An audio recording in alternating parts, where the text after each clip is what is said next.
Hey folks, I have a great show today. Dom and Chris from the Sheep Farm podcast are with me, and we're going to, or I should say that Dom and Chris are going to take a deep dive into the Asher family. Now, for those of you who are unfamiliar with the Ashers, Jane Asher was Paul McCartney's girlfriend back in the 1960s. And for those of you who are familiar with the McCartney and Beatles conspiracy, it would be biological Paul's girlfriend going back to the 1960s, not Billy.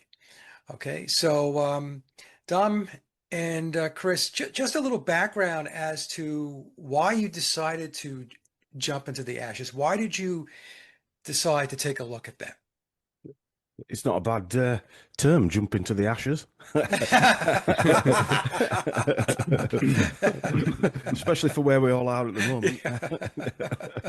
I'll climb out of the ashes, one of the two. The reason is we've been doing over the last 2 or 3 years a series called The Huxley's Brave New World Order.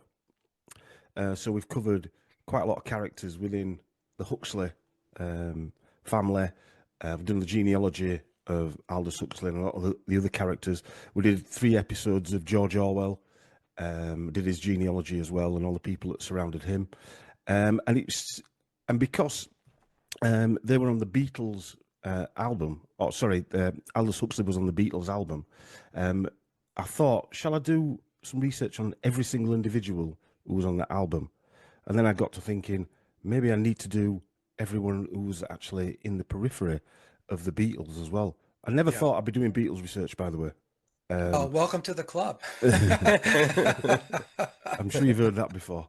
I'm not a fan of the Beatles. I don't hate the Beatles music or anything like that. Right. So it's not. I've not come at it like that. It's a pure clean slate to look at. And Jane Asher really sort of caught my eye, really, because the whole phenomenon around her family is quite interesting. So that's the real reason why she just jumped out. I don't know if you find this, Mike, but sort of research seems to find you as an individual. Yes. Yeah, that's what happens. In fact, Mark Devlin and we did a show back on the 28th, 2 days ago. We talked about his book, Nobody's or No One's Dad. I just No one started dad's a listening to plumber. that. Just started listening to that today, Mike, actually. Yeah, well, and we talked about that too, how you get into the research and information comes your way. And it's really there's like a synchronicity that goes along with it. That's how I describe it. And because people have, even Mark brought it up yesterday, he said, well, you mentioned a couple of times over the 8 years that you were going to conclude and close out the research, which was my full intent. But what happened was every time I got close to thinking that I was going to pack it up, something significant came along. And then I had to make a decision.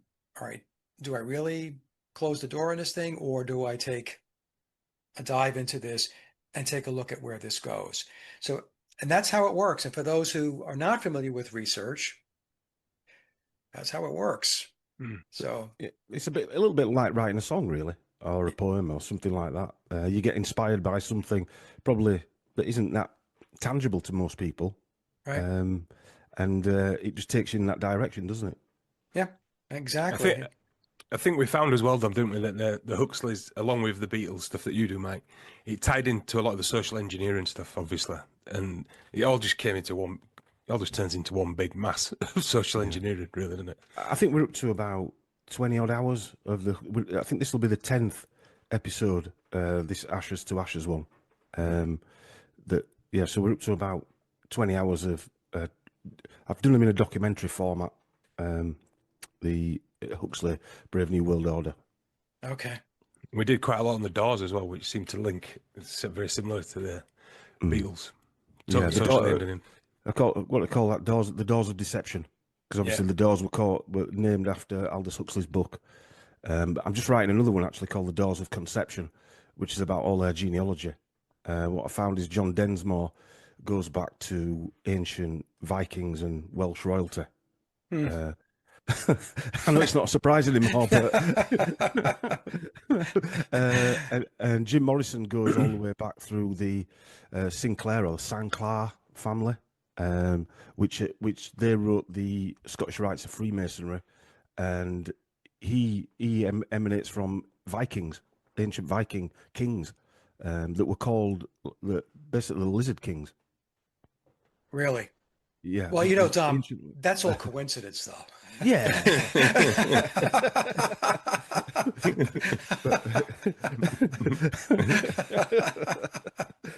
There's too many coincidences. A big stack of I coincidences. know. You don't Like have Mount to tell Everest. me. Yeah. That means Jimmy must have known them because he called himself Lizard King, didn't Yeah, he? He must. yeah. Oh dear. It's amazing. It's Yeah. amazing what you find when you start to look under the hood. Yeah. It really It's a is. bit like I found a Viking that George Bush was related to, and he was called, let me get this right, Rollo Ralverston, something like that. I probably destroyed that name, but his nickname was the Walker, and Okay. he was George Bush's great great great great whatever grandfather, George Walker Bush. Right. Yeah. Another coincidence. It's unreal. It's unbelievable. Mm. And try to get people to understand it and to get on board with all of this stuff is difficult. But we're not going to stop No, I trying. no. told my mother-in-law, Mike, that we were talking to today. She's a massive Beatles fan. We're around her house at the weekend. She's got books everywhere, a Life magazine on the Beatles. She's got all this stuff. Chris is And going I to just destroy meant, you, innit? I know. I said, oh, so you should. We're speaking to someone about the Beatles, and she said, "Oh, right. What's the conspiracy then?" I said, well, "I didn't mention the Paul is dead stuff. I just said that they're a manufactured band." And she said, "No, they're not. I've listened to them since I was a kid." I said, "Well, the fellow we're talking to, Mike, he's also a massive Beatles fan, but he's accepted that they're a manufactured band, and he's done loads of hours of research and shows on it. No, no, no. I used to have Beatles wallpaper when I was a kid." Right. Okay. That's really right. Okay, Mom, I'm sorry. Yeah. And I said, You pointed a got the few more things wallpaper. out, and all she kept saying was, "Right, I had Beatle wallpaper when I was a kid." Yeah, but that's irrelevant to the case. Well, I think what we're going to find later on, just to take it down another dark alley, is the people that own the merchandising also had their own Masonic lodge. Is that Probably right? Yeah, little Masonic sign on a Beatles wallpaper, yeah, probably. yeah. Yeah. Anyway, it's a crazy story, really, and there's too many links to all of it for going back to what you just said, Mike, for it to be a coincidence. Yeah, yeah. It's very few people really understand it, Yeah. honestly. When you lay it up against the entirety of the population, Very small percentage. very, very small percentage. And it's even difficult for us to understand, if you like, what it's there for, because it's like you're reading computer coding sometimes. Yes. Yep. That's like when I first got into the numerology. I didn't really know anything about numerology. I mean, I knew what it was conceptually, but I kept getting hammered with it. Every time I would go in and do the research, I'd find the numbers. Then finally, I'm like, okay, like we spoke about before in the last show, it's pattern recognition. So you start seeing the patterns, and you have to understand, why does it keep popping up? Yeah. So it is it's a process of getting educated for us as well. Yeah. And I don't claim to know everything, and I'm prone to mistakes like everybody else. But but that's the journey. The journey is trying to figure this stuff out, and it's not easy because it's hidden from us. We're not supposed to know this stuff, so that's why sometimes it gets to be a little difficult to piece it together. But what you guys have done here with the Asher presentation is phenomenal. Yeah. Bear in mind, So, this is only part one.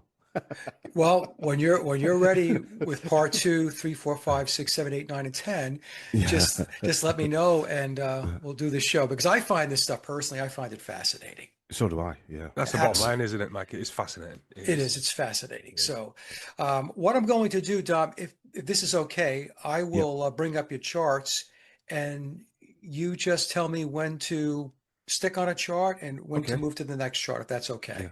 Okay. Yeah, So well- let me see if I can do that now without botching this up. Okay. Can you see that? Yeah, can you? Yeah. Okay. All right. Yeah, we'll go to the second chart. Obviously, this is probably going to be an abbreviated presentation because we're going to chat around the areas. Otherwise, we'll be here all night. I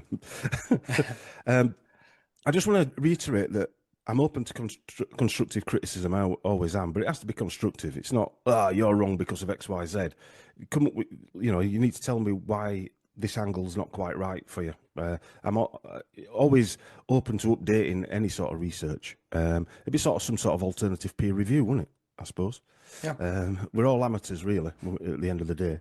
But I think you'll find after this that the organic story of Jane Asher as just the organic girlfriend of Paul McCartney 1 is starting to look a little orchestrated. I don't know about you, Mike, but the signs that me and Chris always come across, and I know I'm preaching to the choir, but there's several things that seem to run through all these characters. Like we call it Blackpool Rock. Do you know the rock? You guys will call it candy, where it's got writing in the middle when you snap it in half. And Yeah. I don't know if you get that. Yeah. Anyway, it sort of runs through the DNA of all this research. Evidence of childhood trauma, possible physical, sexual, psychological, or financial. Nepotism. Obviously, a lot of these people are getting helped up the ladder. Ideologies, eugenics, population control, Darwinism, transhumanism, etc., etc. Links to intelligence agencies. The numbers, as we've just been talking about, symbology. Before we go on, in this presentation, the numbers 1957, 57, and 5 and 7 seem to appear constantly through it. Yeah. I know we were talking via email, and you'd done a bit of work on that, I think, Mike, haven't you? Yeah. Well, 5 and 7 sums to 12, and 12 is a very important number in the occult and numerology. It reduces down to 3, and it also represents the triple sevens, because 12 in reverse is 21. Triple sevens goes back to Aleister Crowley. So they're very creative with how they present their numbers. Very creative. People will ask me sometimes, well, this seems like it's not as black and white as some people would like it to be. They just want it to be one way or the other. And I try to explain to them that it just doesn't work that way. It's not binary. It's not black and white. In fact, they can use numbers that will result in multiple results. And they use the numbers to communicate out. It's their way of communicating within their inner circle. That's what the numbers are used for, along with numbers in the occult being viewed as very powerful as far as adding to the power of a particular ritual. So So that's you're saying these are spells, if you like. Yeah. Yeah. Yes. It's strange, because although my wife's into this stuff, she's obviously not into it like, say, me and Chris is. But it's the numbers that got her. She's from a sort of financial background, so numbers stood out, especially when I played a lot of your stuff going back into 2020. It was the numbers that fell into place for her. Right. Because she was partially awake. She didn't want to look into it because she knew it'd be a rabbit hole. But the numbers slapped around the face, and I've heard a few people like that as well. Yeah. Well, numbers are very important in the occult. I get pushback from people. They don't think so. They don't think the numbers really mean anything. They just think numbers are when you go to the supermarket and you buy something and you get change. I said, no, no, no, no. I mean, their dates and their timestamps and all of that is very, very important. As an example, not to drag this out, but with the Beatles' first 7 albums, with the exception of their third album, A Hard Day's Night, there were 14 tracks on the albums, 7 songs aside. That's representative of the number 77, which goes back to Crowley, and it goes back to his book 77. Book 77 talks about how one should apply their true and pure will. So these are the types of ways that they insert the numbers into their really into their presentations and into their products, if I can kind of put it that way. And also when we engage with that presentation or that product, be it the music or whatever, in the minds of the occultists, that attention or that focus is something that they're seeking. That consciousness and that attachment to whatever it is that they have put out, which is occulted, they view that as significantly enhancing their rituals, making it more powerful. I call it the Monsters Inc. Yes. paradigm where Hmm. they're draining energy from us. Yes, exactly right. Um, Exactly. am I right in thinking that the number 57 is classed as the angel number for? I mean, Uh, that probably links to. I Anyway, would that's have where to go I. back and take a Yeah, look. yeah. Yeah. That's my limited knowledge of numbers, by the way. I'm not. Numbers aren't my thing. Chris is more into that side of it. Well, the number Oh, 57 is interesting because the number five by itself is comprised of 1 plus 4 or 14. 14 is 7 and 7, 7 plus 7. And then you have the number 7 by itself. Now, the number 7 represents perfection. It represents Okay. um, expanded consciousness or perfection at the human level, where in the Kabbalah, the number 8 is perfection at God's level. So the number 7 is below the number 8. The number 7 is all around the Beatles, along with other very important numbers like 3, 6, 9, 11, 33, and so on. But the number 7 is very prominent around the Beatles. Well, it's going to pop up quite a lot, and also we're going to see a lot of ties to secret societies, satanic groups, Masonic memberships. Not just Masonic memberships, but we'll see that Jane Asher's four ancestors actually have lodges named after them, Okay. Okay. which is pretty important, I think. And also, they always have ties to royal or ancient or aristocratic or elite bloodlines as well. Okay. Yeah, go to the next slide if you can.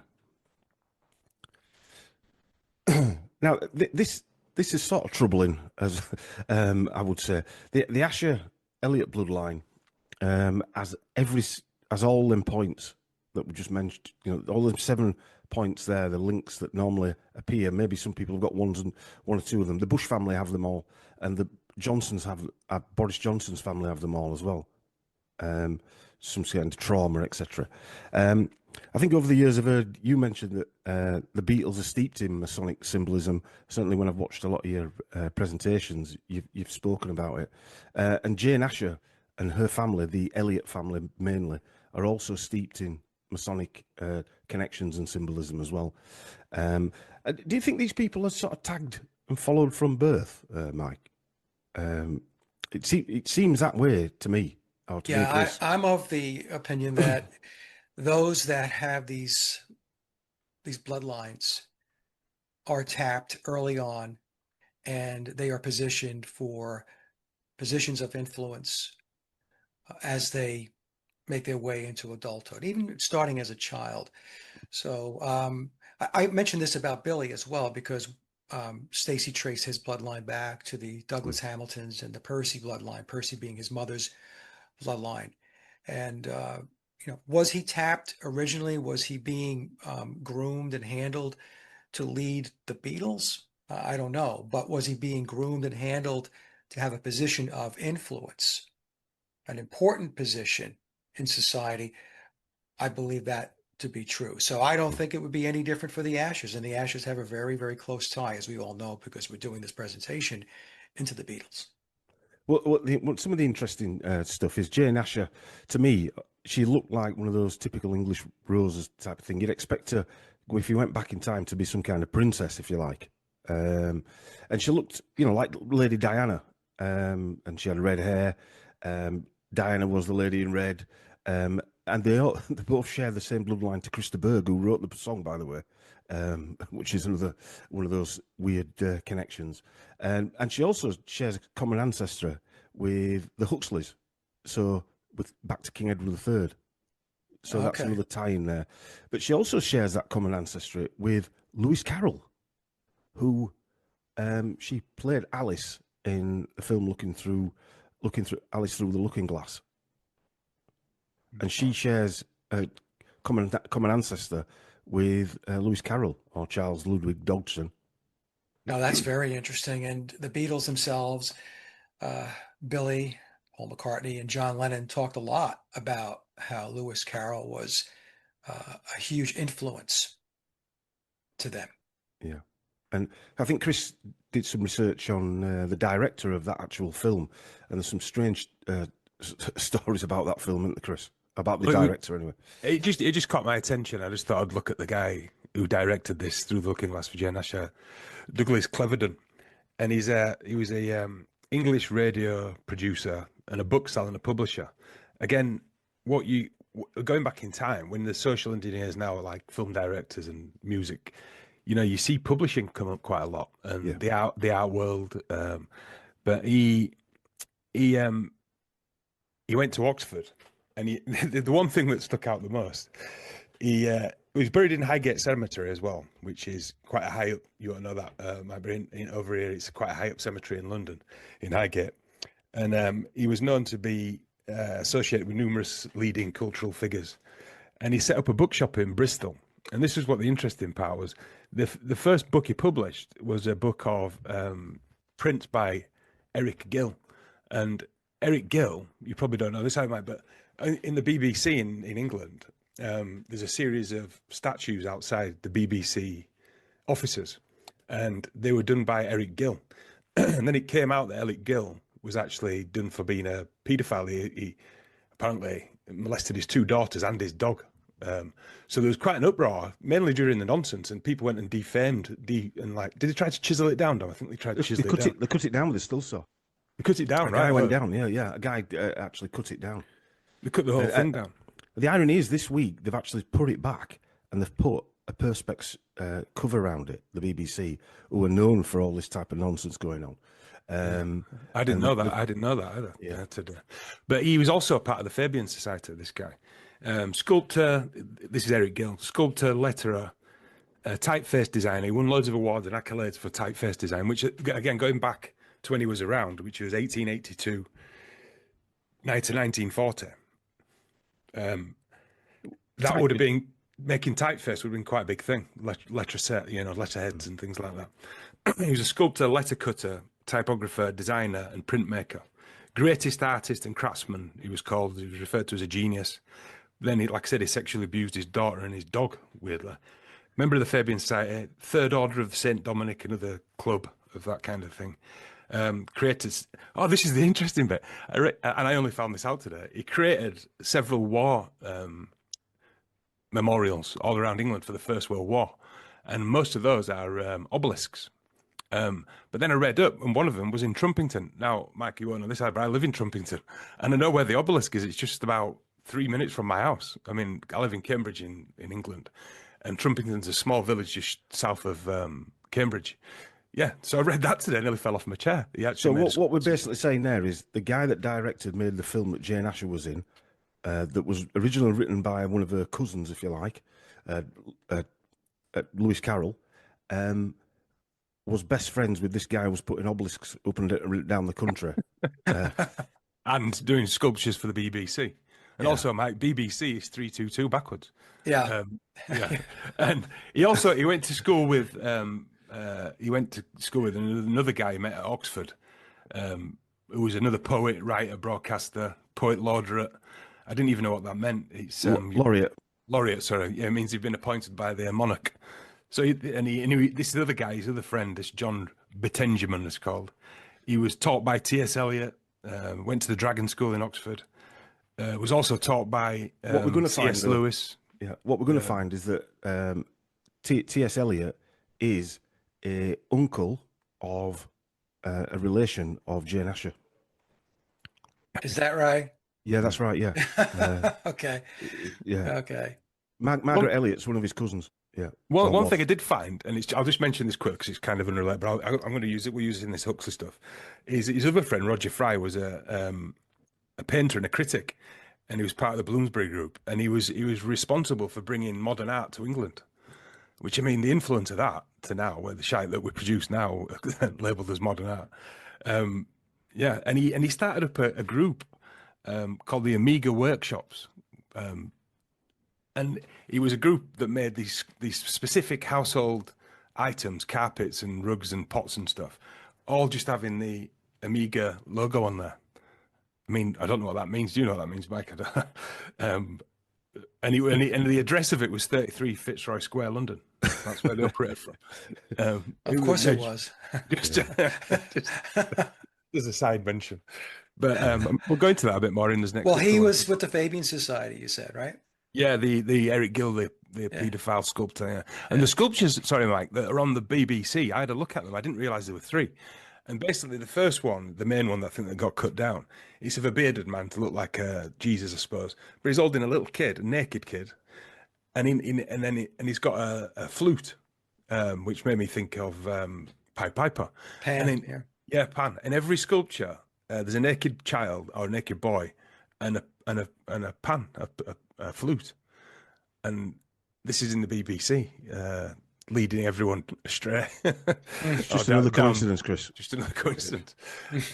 But yeah, Goris, so Fabian Society, Mike, you were going to say then? Yeah, no, no.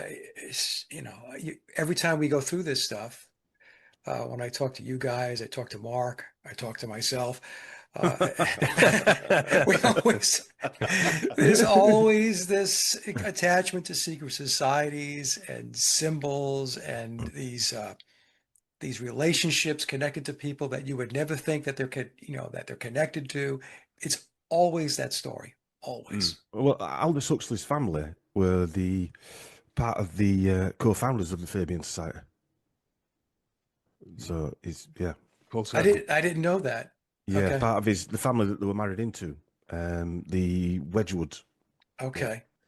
Yeah, The Pottery family in England, Yeah, they're the famous for yeah. pottery. Pottery family. Which again sounds small, but Wedgwood in England, it was an entire Stoke-on-Trent, wasn't it? Yes. Was responsible for all the pottery in England, which is when before companies just there were hundreds of companies doing hundreds of things. One company would supply one thing. Sheffield would supply the steel. Stoke in England, that is right. Stoke was famous for pottery, and then it all kind of changed. Well, All these that industries have gone. family became Barclays Bank. Right. Anyway, that's another story. Better. Yeah. Unreal. Yeah. Can we have the next slide, Mike, please? Yep. So we've obviously heard you speak of this in the great book by John Dr. Coleman. John Coleman. Sorry, I'm going to call him Conley then. John Coleman has wrote about this, and we know that Chatham House is part of the Royal Institute of International Affairs, or Tavistock Institute of Human Relations. And if we just move to the next one, that next slide there is Prime Minister William Pitt, who was the first Earl of Chatham. And he is related to Jane Asher. So this is the first links into the Tavistock coding, if you like. So the reason I'm mentioning this is because in 1785, Edward James Eliot, first son of Lord Eliot, married Lady Harriet Pitt, sister of William Pitt the Younger, who served as Prime Minister of Great Britain from 1766 to 1768. And through the birth of their daughter, the two families are tied in blood forever, if you like. Edward James Eliot is an ancestor of Margaret Eliot, Jane Asher's mother. Is the first link, if you like, to back to Tavistock. Yeah. Yeah, I think Chatham House, the Royal Institute, was founded in 1920. Am I right? Something like that, yeah. It's interesting because that's about the same time, well, Tavistock came into play after it transitioned from World War One, being the propaganda arm, right, for the British military. And also it's the same time period that the Frankfurt School came into being. So it's that period of time where a lot of these internationalist types of organizations really started to get some traction. Right after World War, when everyone wasn't looking, and we just wanted to recover. And Tavistock was spawned from Wellington House. I should say that. Yeah. Jane Asher's, Richard Asher, I think his family emanates from Frankfurt, from Germany. So I think that'll be part of part two. Yeah, well, Germany is really it's a hot spot for the hub. It's the hub. Yeah. The Rothschilds came out of Frankfurt, Germany. The Rockefellers came out of Germany, probably out of Frankfurt as well. And many of the Marxist intelligentsia yes came out of Germany. Yep. Yeah, a lot of it. I know everyone says all roads lead to Rome, but I found with a lot of research, it does lead back. A lot of it leads back to Germany. Yeah. Or, but yeah. So next slide, please. Okay. The Asher family lived at 57 Wimpole Street in London when Paul I lived there. They've lived there since they bought the house in 1957. Right, so we're seeing the links, yeah? Yep. When they moved from Great Portland Street in London. Now, I would say that the purchase of 57 Wimpole Street, if anybody's ever been to London and walked down these streets, this, even back in the days of 1957, it would have been an expensive area. And to buy a house on this, I'd have thought, looking at the houses there, the 4 or 5 story houses, they're quite big. And if you go to the next slide, Mike, you'll see the house. It'll show the house. So on the picture on that's the Royal Society of Medicine. So a lot of these properties on this road are all medical type backgrounds. We'll come to that in a sec. But the house there with the black door in the middle of those houses, just above the blue car, Right here. that is 57 Wimpole Street. That's where the Ashers lived. So you can see it's not a small house, that. And then, like you said, Dom, it's in Westminster, which is, as London spread out and grown and grown, that was still the centre, even going back to that period of time. So it would have been an expensive house, wouldn't it? I mean, Well, that property there today would be tens of millions of pounds. Oh, yeah. You know. Oh, yeah. So I don't know what it was worth back then, but it says they bought the house then. So there was something going on financially, whether it would Margaret Elliott's family that was funding that. But I found that information's a site that's a proper Beatle mad site called BeatlesInLondon.com that sort of wrote about what year they moved into that house. So 1957, they moved into that house. And like I said, that number will just keep popping up all the time. Yeah, the next slide, please, Mike. So, Wimpole Street, this is where it got its name from. Wimpole Street, Marylebone, central London. Like Harley Street, Wimpole Street is associated with private medical practices.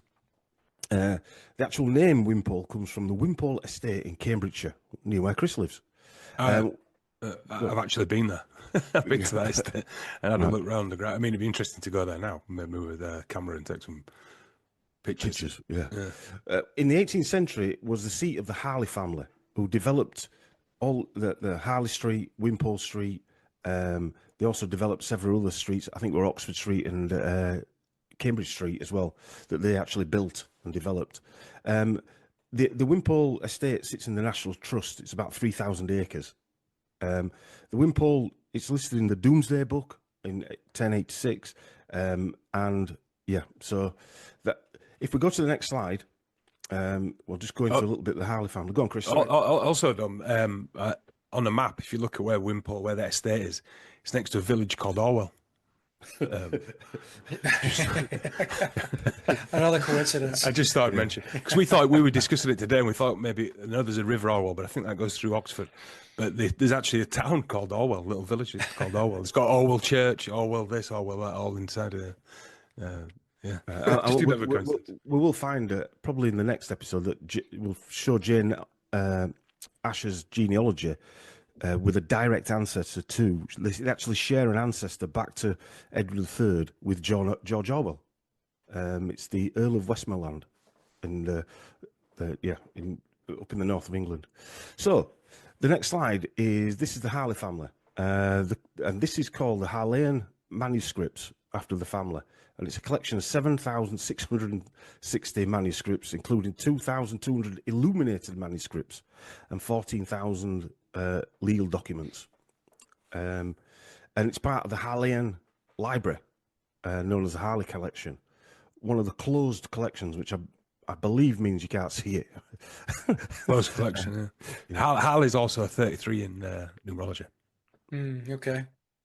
It was assembled by Robert Harley, 1st Earl of Oxford, aka Earl Mortimer, and his son, the 2nd Earl.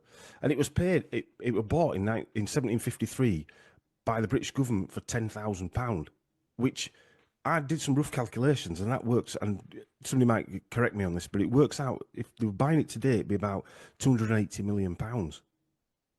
Now, if that's true, even if it's not, I mean, it's a bloody third of that. That's a lot of money in that day to buy some scrolls to hide them.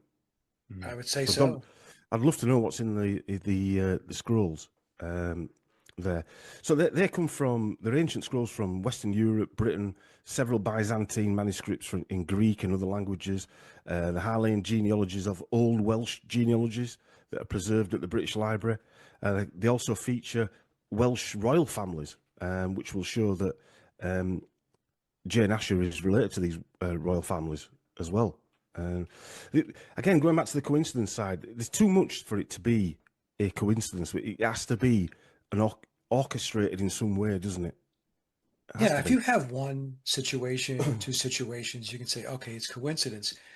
But when it keeps popping up over and over again, that's not a coincidence anymore. Now, like we mentioned earlier before we started, now we have patterns that we have Yeah. to analyze. Yeah. So, and that's what we're seeing. We're seeing clear patterns. I just want to talk about, if you go to the next slide, just talk about this chap. This is where the link to the Earls of Oxford come from for Jane. She's actually related to the people that built the street. All right.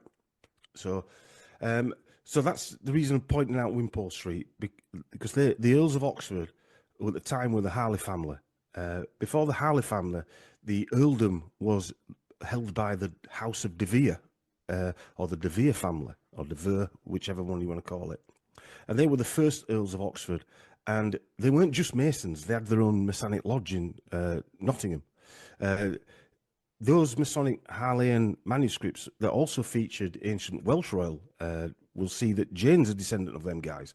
Aubrey de Vere, the first Earl of Oxford, he's the 15th Earl, who I'm showing you there, but the first Earl is through the line that Jane Asher is related to the very same people that built 57 Wimpole Street that she ended up living in with Paul McCartney. But I pulled that picture out there. That's John de Vere, the 15th Earl of Oxford. He's got a Beatles haircut. Yeah.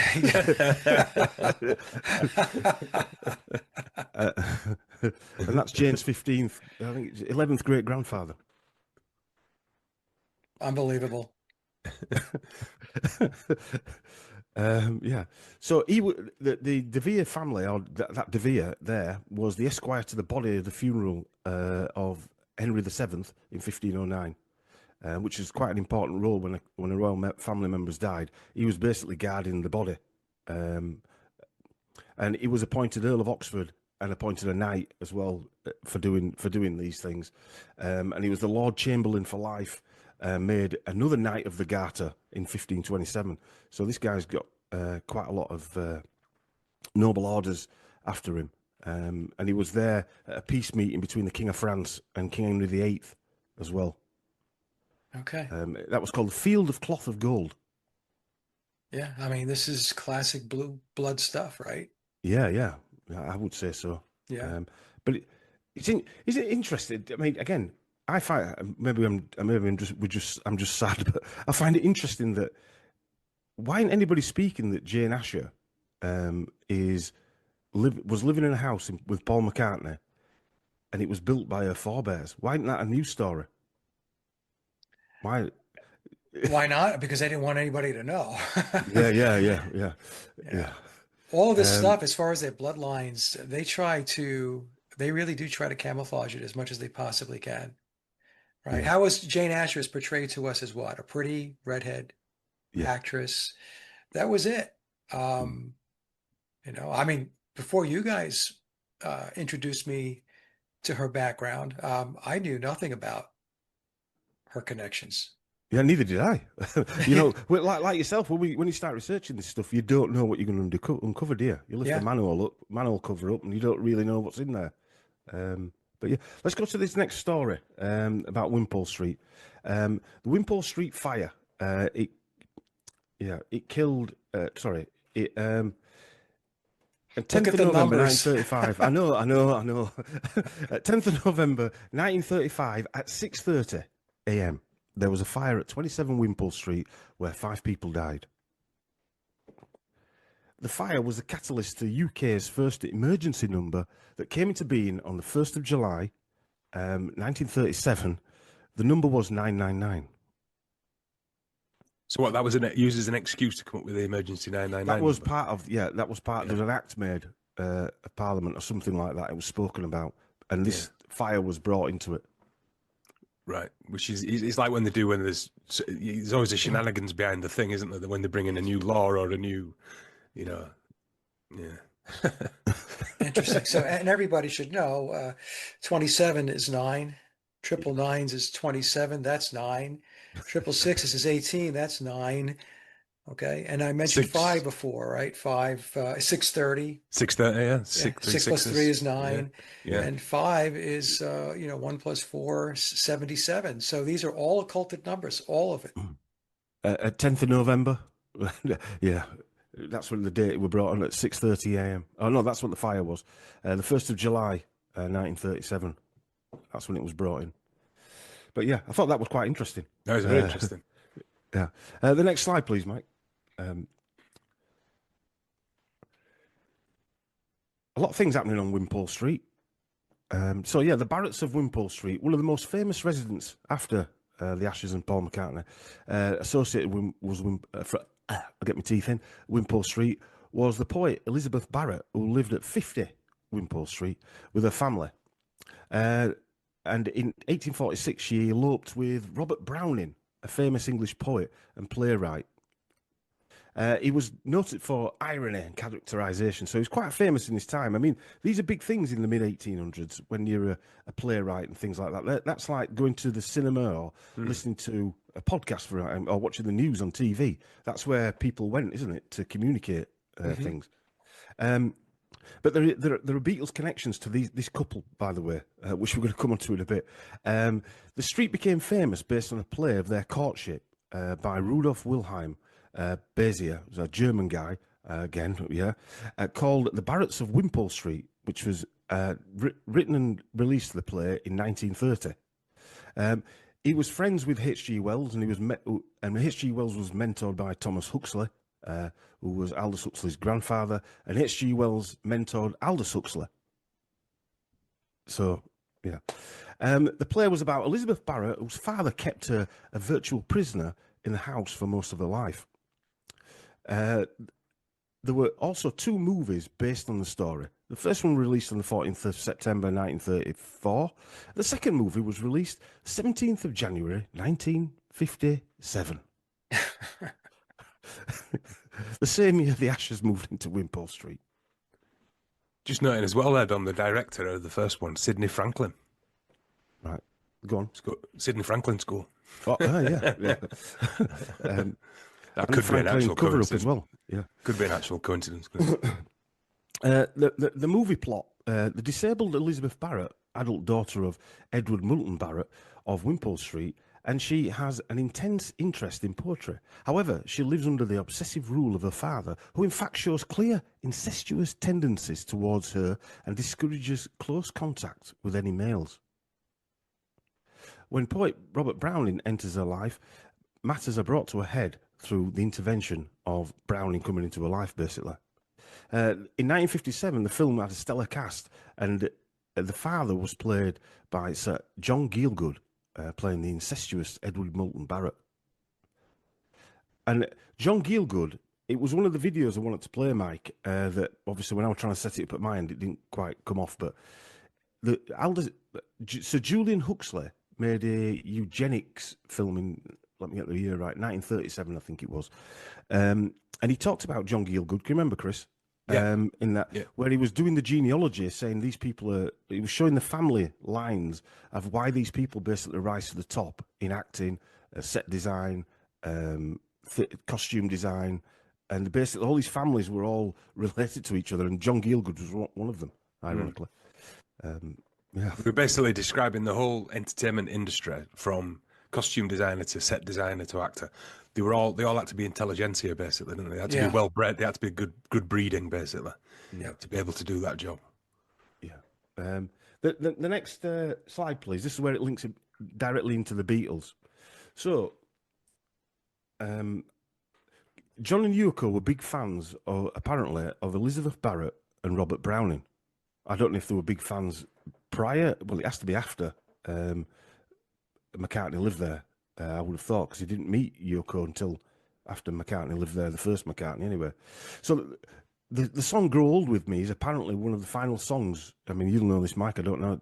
Written by John Lennon. I know the song. Yeah. Yeah. Hmm. It was recorded by Lennon as a demo in Bermuda, apparently. And apparently the song is dated to have been written on July the 5th, which is 57, isn't it? Yeah, it's 57 reverse, right? Yeah. In Fairyland, Bermuda. The song was released on the Milk and Honey album. It was rumored to be one of the songs that was planned, or it was penned for a possible reunion single. Now, whether that's true, I don't know. Yeah. The song inspired from two main sources: a poem by Robert Browning titled Rabbi Ben Ezra, and a song by Yoko Ono called Let Me Count the Ways. Yoko's song had been inspired by the before-mentioned Elizabeth Barrett Browning's poem, the Sonnets from Portuguese number 43. Yeah, 7. Yeah. The first line of Sonnets 43 has become one of the most famous English poems. How do I love thee? Let me count the ways. Wow. Yeah. And this is where it gets a bit odd. Lennon and Yoko had for some time not only admired Robert and Elizabeth Browning, but John and Yoko thought they might be a reincarnation of the couple. Really? Yeah, really. Yeah. Apparently, that's the story. I'm not. No, I'm just, Yeah. I'm shaking my head. It's just unbelievable.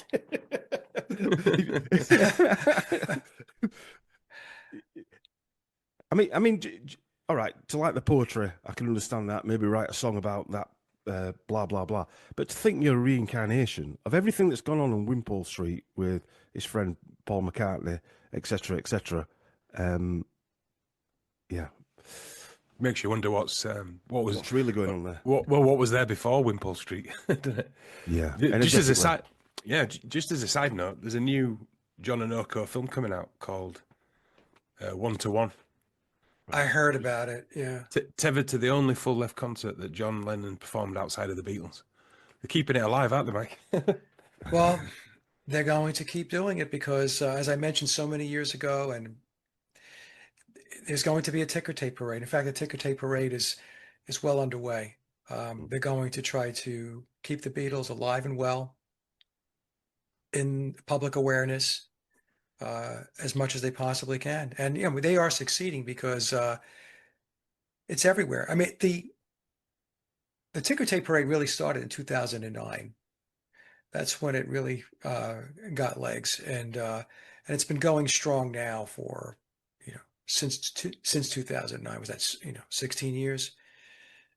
So yeah, they're going to keep going because the Beatles and are very important as far as being a main cog in the agenda to move it forward into the next age, Crowley's Aeon of Horus, or I just had a little thought there. Maybe music is going to get that bad. It's going to get worse and worse and worse as it is. That there'll be a massive retro look back to the Beatles and have a massive research. I mean, we could be going years ahead, couldn't it? The way the resurgence, proper nostalgic look back. it Even could more than it be. is now. Yeah. It could be. I mean, with this, clearly what they're doing is to make sure they solidify the Beatles as an entity of worship. Hmm.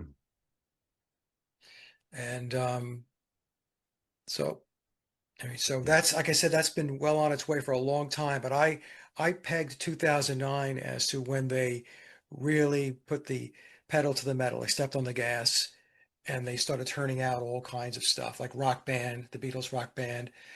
They released in 2009 the Past Masters with 33 tracks. I think it was the CD version in 2009. The Memoirs of Billy Shears came out in 2009. Mhm. And then we had a whole slew of stuff. We had Peter Jackson's documentary, we have the Hulu 321 documentary. I mean, it just never stops. They did the song Now and Then. That was going back about a year and a half ago. So, and I mean, this is off the top of my head. I'm sure if I went back and said what were major Beatle-oriented releases, whether it be books, recordings, or documentaries since 2009, we would get a pretty good list of things that they've been cranking out. Mm. Well, from a marketing perspective, it's the ultimate marketing machine, isn't it? Yeah, It's just relentless, yeah, relentless, and the information's relentless as well. yeah. It's absolutely relentless. Next slide, please, Mike. We'll come to Margaret Asher now, or Margaret Elliott, as she's called. I think I've spelt her name there. It's one L, but anyway, never mind. She's got quite a royal ancestry coming from so many different directions that and we'll try and get to that if we do a part two. But the first ancestral line is from the Earl of Saint. I'm going to destroy this. Saint Germans, or Germans. Again, we're coming back to why they're called Germans when they're called Elliot. But anyway, it's in the county of Cornwall, and it's a title of peerage in the UK that's held by the Elliot family. And as we'll see, that they've got close links to the royal families going back in time, many royal families, and it's I'd say a very important bloodline. And again, to say they've got Masonic connections is an understatement. Next slide, please, Mike. In fact, hang on a minute. I know you'll know all this, and I'm sure your listeners will, but just reiterate that Margaret Asher, or Elliot, best known student was George Martin. Again, Right. I can't reiterate. I can't get that in my head. That again, it's never really released out there. That's a big story. That she taught George Martin music, who then. The guy who he was managing or writing the music for, producing the music, was living in their house going back 20 years forward. I mean, the coincidence of that happening, the chances of that happening, I'd like to put a bet on it anyway. Well, that's the connection. It's out there that she was George Martin's music teacher, but it's presented in a very cursory way. Isn't that interesting? Yeah. That's how it's presented. Oh, that's just so interesting and such a coincidence. Yeah. Who would have thought? But it's all connected, and it's very difficult for so many people to really come to grips with this. Because in order to have this, there has to be a long-term strategy and plan that's being implemented. In other words, people are being positioned to be in certain places at a certain time so that interactions take place and things happen. And that is not natural to most people, because most people don't have this kind of strategizing taking place in their life. And we wouldn't put that type of effort or strategy into place to harm people or deceive people. Right. 20, 30 years, 50 years in advance to do this, to put these chess pieces in place. Well, it goes back to what I said earlier when we first started the show, Dom. They need to make sure that their people, their bloodlines, their associates are in place and where they need to be in order to control. You can't control if there are people in place that you can't trust, you don't know, that are not signed off, and they're not bought into the agenda. Yeah, and he also played a part in, I think, Jane Asher. I think it might have been that film or another film that we just spoke about, the one that Jane Asher was Alice in, or it might have been another film. But George Martin did the music for one of them, so they knew. You're talking the 50s here, so they knew, they interacted throughout prior to her meeting. It weren't just George was taught music and then he didn't see them again. They interacted throughout. I think Matt Sergio found that information, that he was doing the film score for a film that she was in. So they kept contact. Throughout this, I had the distinct feeling that maybe George Martin was having an affair with Margaret Elliott. And I don't know why, it just kept popping into my head. I'm not saying, I've got no proof of anything like that. And because apparently there was a big thing about trying to matchmake with Jane Asher and Paul McCartney. And Well, so, yeah. would it surprise you if he was the father of Jane Asher? Is what I'm trying to say. Nothing surprises me, No, I know it does. seriously, Yeah, yeah. at this point. And it's interesting because in the memoirs of Billy Shears, it explains to us that George Martin had a keen interest in Paul McCartney dating Jane Asher. Well, I've never read the book, so Yeah, so that's mentioned yeah, in the book, yeah. and which is, when I read that, I thought, well, that's kind of weird. Why does the producer of a band, why does he have such an interest Yes. in one of his artists having a relationship or being in a relationship with Jane Asher? So, and it's starting to kind of come together now as to why, because they're all working together. Yes. Yeah. The pieces are in place. Someone knows the ancestry lines up with Paul 1, the first Paul, his ancestry. When that finishes, then obviously they've got to break Yeah, because it doesn't match up anymore. But so Port Elliot, the title of the Earls of Saint Germain, or Germans, is in the village of Saint Germain in Cornwall, and it's the earldom, and it's got another title as well, the Baron Elliot. So they don't just get one title; they get several titles throughout handed to them, and their offspring might take the barony, another one will take the earldom, etc., etc. And that place there, that picture, that castle or stately home, has got 1,730 acres with it. Which is 700 hectares, and it was sold. The current owner is Prince William, Duke of Cornwall. mm. Of that now, yeah, Mm. the Duchy of Lancaster. Yeah, so that's the close tie. Another a bit of evidence of close ties to the royal family. Yeah, So, yeah, yeah, but a lot. Yeah, so I'll go to the next one because I know you've.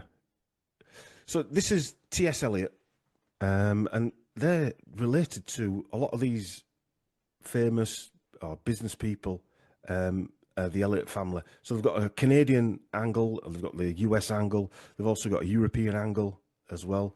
They're a prominent American family hailing from Massachusetts and Boston and Harvard University. Some of them are like what they call the Boston Brahmin class. I don't know if you've heard of that, Mike. no, no, That it's sort of like they formed from like a political elite and a financial elite of that area, possibly around the end of the 18th century, 19th century, that time. it's Sort of also time. referred to that area, the Eastern elites Right. in the United States. Which is the Kennedys, isn't it? They're Boston elites, aren't they? That type Yeah, of family. But yeah, so Margaret Asher's descendants from the Elliot family, the American cousins are all related. So there was Samuel Elliot, a banker. He was a businessman from the Elliot family. He was president of the Massachusetts Bank, etc. So he was he made one of the largest fortunes in Boston at the time. And his daughter married another German guy from Hamburg, a banker called Johann Heinrich Goslar III, owner of Berenbank. So the Elliots are married into all this ancient banking dynasty as well in Germany. yeah. Like we mentioned, Germany is a hotbed. It's a hub. So I'll show you one of the. If you go to the next slide, I'll show you one of Yeah. that's the coat of arms of the Barenberg family. We'll go to the next one. This guy here, he was Bernard Corinthius Paus, or whatever he's called there. He was an honorary member of the Danish Order of the Freemasons, the Icelandic Order of Freemasons, and the Grand Land Lodge of the Freemasons of Germany. He was also part of the Supreme Council, Scottish Rite, Northern Jurisdiction of the USA, and the Supreme Council of the Scottish Rite southern jurisdiction of America. Bernard Corinthius Paus. He was anyway. Grand Master of the Norwegian Order of Freemasons, he was. He's got quite a resume. Just a little bit. And that's a cousin or a distant cousin of Jane Asher's. So we'll just come to the next one. We'll go back to T.S. Eliot again. Sure. There. And I think, I mean, he's the one that I'd heard of, and I'm sure you guys have as well. But T.S. Eliot was a member of the avant-garde promoting the CIA funded the Congress for Cultural Freedom that we mentioned in our Huxley series. If you remember, Chris, they were publishing books and things like that. Going back to that, how important book publishing is as well, and they were funded by the CIA. So he basically was working for the CIA. It's interesting because Yoko was knee deep into the avant-garde, and Billy was as well. I think we can see who's controlling all this stuff. Yeah. He was a friend of Bertrand Russell. Was T.S. Eliot? He was Duke of Bedford, and the Duke of Tavistock was Bertrand Russell. Bertrand Russell. Yeah, the Duke of Tavistock. I think it was Bertrand Russell. The quote was that the objective is to convince people that snow is black. Was that him? Was it? I think it was him. And then he had said that, but if we can get them to believe that it's gray, how cost effective is that? In other words, it doesn't matter whether it's black or gray. They believe that snow is not white. So I believe that was his quote. Well, it's working, because if you point to chemtrails and stuff like that in the sky, people say, "Oh no, they're not. They're just clouds." Yeah, or that men can have babies and breastfeed. That's another example, right? Oh, damn! You mean tell me they can't? Apparently, Paul met Russell at Wimpole Street after an introduction by the Ashers. Is that right? Yeah. Okay. Yeah. He claimed that it was Russell who turned him on to what was going on in Vietnam, and as a consequence, he told Lennon, who then started to go into the whole peace thing. Okay. Okay. Yeah. So I'm starting to see when I start doing this, and when I'm reading back through it again, I'm starting to think that this old Margaret Asher, just an ordinary little music teacher and musician who by chance taught George Martin's, starting to smell of cows a little bit. Yeah. Yeah, it's just unbelievable to me. I mean, I know I'm quiet here because I'm reading the charts, and as you're going through this, Dom, I'm trying to mentally make sure I keep the connections in place. Yeah. But it's folks, if those of you who are watching this and you question that there's an overarching control system, and this should help you to understand that there is, if you have any doubts. Hopefully by the end of this, there'll be no doubts, but yeah, it's well, adding to your work, I mean, it all starts adding together from a different direction. I thought when I were doing something like this, if I were ever going to do anything about anything related to the Beatles, it had to be something totally different. Yeah, that's why I was wondering, how did you get into the Ashers? I just didn't, not that I didn't think about it. It's just that I really wasn't motivated to do so because I was so focused on everything else with the Beatles. But I'm glad you guys, dove into it. You get channeled in, like we're saying, you get channeled into a certain area, Yeah. and you start digging and digging and digging, and you find stuff, don't you? The first one was, ironically, a genealogy, which we will come to at some point. But okay, yeah, and we'll go to the next slide if we can. Dr. Richard Asher. A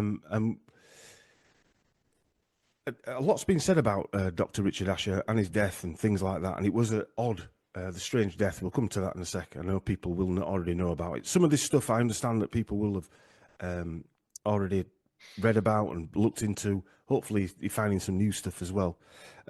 He was an endocrinologist. He was a hematologist, and his medical career is as interesting as his mysterious death. And the numbers also are interesting. He was a member of the Royal College of Physicians. He was born in Brighton. He's the son of Louise Stern and the Reverend Felix Asher, and educated at Lancing College, a public school. It was via boarding school he went to.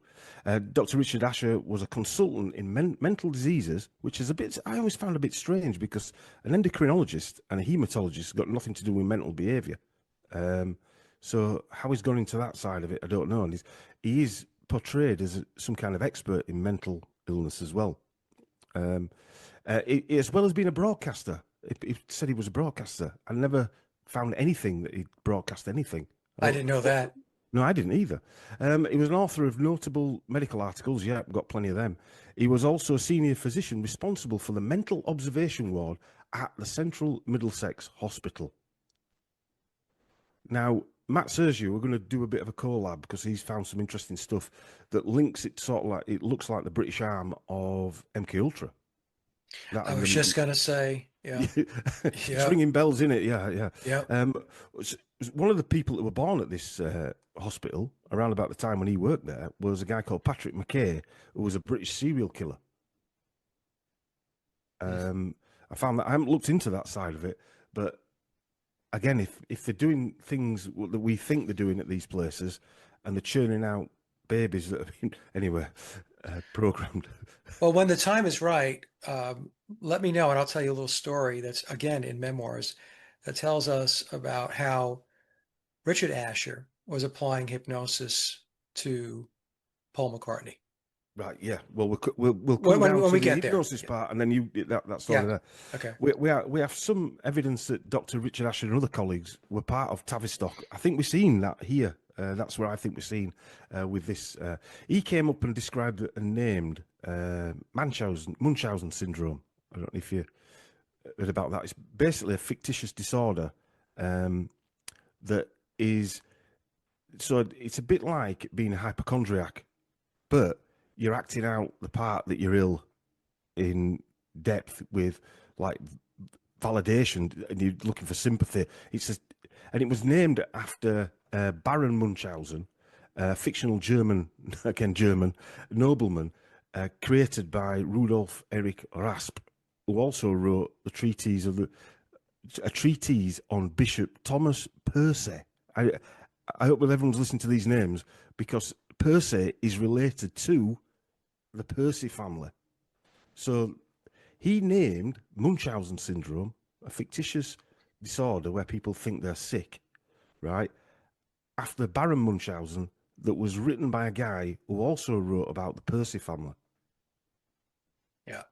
And so the audience is probably familiar on my end that Stacy's work has tied Billy's family tree back to the Percy family as well, on his mother's side of the family. So I'll just leave it there because I don't want to steal any thunder. But yeah, we're not going to steal anything. It's all linking in. That's what the big part about it is. Yeah. So the Percy family, aka the Earls of Northumberland, it was Lord Percy, who we're going to talk about in a moment, who headed up the Percy Commission. And I'll leave it at that for the time being. I'm not going to bring any dates in there or anything, because the dates match up with all the other numbers that we've been talking about.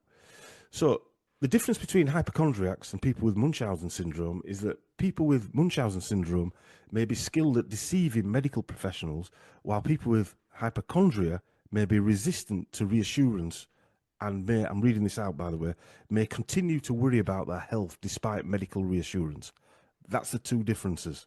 Okay. Now, that tells me that they're actually doing experiments on people to find this out. Yeah. Because how many people is going to come in with Munchausen syndrome to a hospital? Yeah. And that's what Tavistock was all about.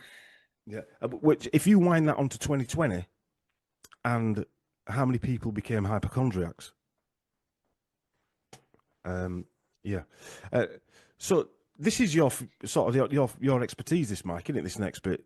He wrote a paper called "Respectable Hypnosis," did Dr. Asher, and he wrote it on February the 11th, 1956. February 11th. Okay, 1956. Respectable Hypnosis, and I'll read this out. This part. If you read the paper, look at the heading: the state of hypnosis, right? If you find that, if you look up respectable hypnosis, a PDF, you can read it on it, and tell me if it sounds like Manchurian Candidate programming. Under deep hypnosis, the subject automatically obeys any suggestions made by the hypnotist. For instance, if you suggest that he cannot move, he is virtually paralyzed. But if you suggest that he can move, then he does so. If you suggest that he will obey only your requests, then others can command him in vain. But if you suggest that he will obey other people, then he will be obedient to them.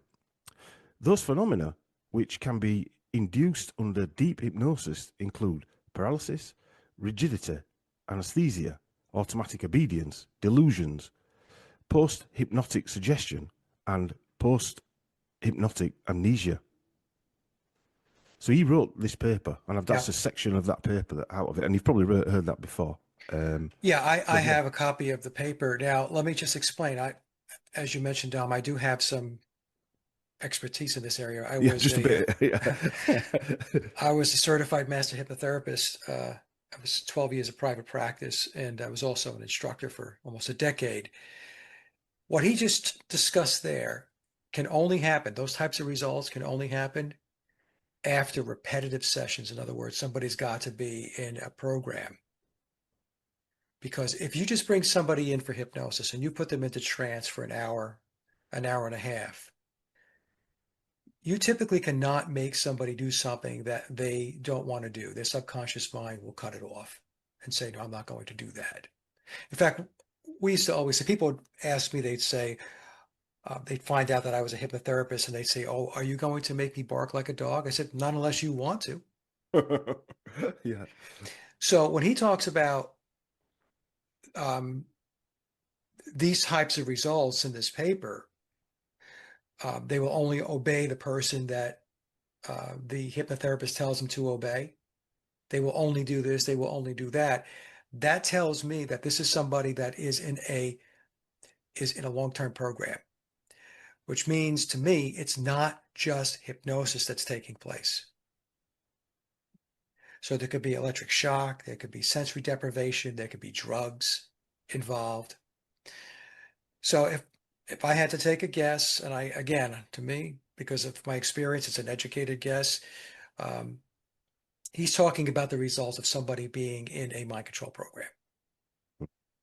And I think me and Matt Sergio have been sending each other information. He's linked him back to a guy, I forget his name now, I think it was called Sargent, who worked at the Maudsley Hospital.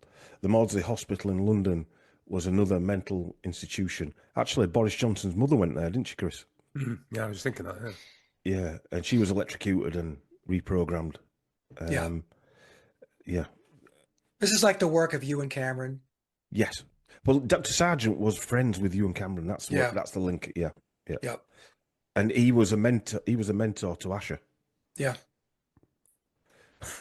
Unbelievable. I mean, it's so twisted on so many levels. I actually think when I was doing this, and me and Matt talked about this, when we were doing this, when I was doing this part of the research, I actually thought you're actually seeing the British arm of, I know it's Tavistock, but you're actually seeing it in operation. Yeah. Yeah. I mean, so his paper really what it's doing is it's normalizing, right? This is their way of normalizing it and playing it down. And the average person would look at that and, just not really understand what's really going on behind the scenes in order to get those results. Yeah. And as far as I'm concerned, again, it's a program. He's discussing people who are in a mind control program. And who better to practice on than people who are, and it's happened over and over again, people who are mentally ill, people who are susceptible to these treatments, they're the ones that practice on, don't they? Yeah, well, Tavistock got started by claiming that they were going to help soldiers from World War I who were shell-shocked. Yeah. So what they did from after World War I is they had an immediate base of inventory of patients or subjects that they can experiment with. And they were willing subjects because they wanted to get better. They wanted to get better. Yeah. Right. So some guy comes in a white coat and, and you're like, okay. Yeah. And fries the brain. There's the trust, right? That's how that's how everything works. Mhm. You know, they have you trust the system, and then the system then breaches that trust, and most people still don't figure it out after the Yeah. trust has been breached. But yeah, And isn't it strange that we've gone from sort of talking about the Beatles and stuff, now we're on to something really dark there, aren't we? yeah, That subject there. Did you say you had something in the book, Billy Shear's book, about Paul yeah. McCartney and Asher? So Paul McCartney, or Billy, has told a story a number of times where he says that the song Yesterday came to him in a dream. And he has a dream and he has the melody. And then when he wakes up, he's got this song milling around in his head. And the way the story goes is he went to different people. I think George Martin was one of them, and said, "Hey, you know, I've got this song in my head. Does it sound familiar to you? Is this a song that you recognize?" And everybody's saying, "No, no, no, no, no." So, so he's telling us the song came to him in a dream, or came to Paul in a dream, if the story's even true. But let's just take it at face value, right? In Memoirs, it explains that when Paul McCartney lived at the Ashers, he had a bedroom with a piano in the bedroom. In fact, Billy talks about this as well. When he goes back and tells the tales from yesteryear, he says that there was a piano in the room. Memoirs tells us that Richard Asher would put Paul McCartney into trance, into hypnosis. Then Margaret Asher would play the piano. And the melody that she was playing was Yesterday. And so the post-hypnotic suggestion that Richard Asher gave to Paul McCartney while he was in trance is that you're going to remember the melody and nothing else. You're not going to remember Margaret Asher playing the piano. You're just going to remember the song. And that's in the book. Now, again, my experience is that if I did that, if I put somebody into trance and, you know, we played the piano, would they remember the melody? They would. All of it, maybe, but would they also have some recall of other things going on in the room? Yes, that could actually be. That could happen. Um, so if the story that Memoirs tells us, and actually the story that Billy tells us about yesterday coming to him or Paul in a dream is true, that tells me that it's possible that Paul McCartney was in a mind control program. Because in order to get those, again, in order to get those types of results, there's got to be a situation where the person goes into very, very, very deep trance, very deep. And the way somebody goes into very deep trance is there has to be multiple sessions. I used to explain to my clients that the more hypnosis sessions you have, the more acclimated you become to the process, and the deeper you go into trance. The deeper you go into trance, the higher the odds, much higher, of achieving the results that you're looking for. Because what happens is, as you go into very, very deep trance, the conscious mind, which is a gatekeeper, leaves the room. And now the hypnotist is just working with the subconscious mind. Now, for the work I was doing, I was helping people with public speaking, self-confidence, quit smoking, release weight, those types of things. You don't have to have somebody in deep, deep, deep trance to get that stuff done. And you get them in there's four hypnosis states. There's beta, which is your waking state. There's alpha, which is a light trance state. That's the trance state that people are in when they're watching television, watching a movie, reading a book, when you're in class and the teacher's writing on the board. There's theta, which is a deep trance state. Those are the types of trance states we have very deep meditation, past life regressions, those types of experiences. And then fourth is delta. Delta would be sleep. So most clients, when you bring them into a hypnosis session, they will dip in under the alpha state. You want to try to get them in theta, but it's the upper It's the upper tier or the upper end of theta.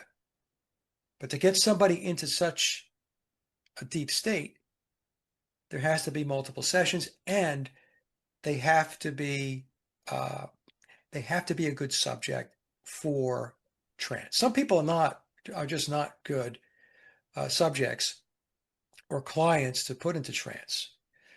You can get them in, you might get them into a very light trance state. When you have light trance states, somebody can only get into like alpha or deep alpha.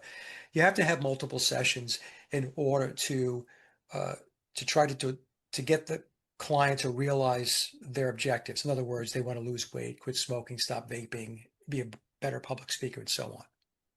So, But so this type, suppose, this type of sorry, stuff here, we're talking about, we're talking about a whole different level of depth of trance. and intention as well. It's totally different. Stopping, having a positive effect of someone stopping smoking is a difference of having a positive effect of what they'll be talking about with McCartney.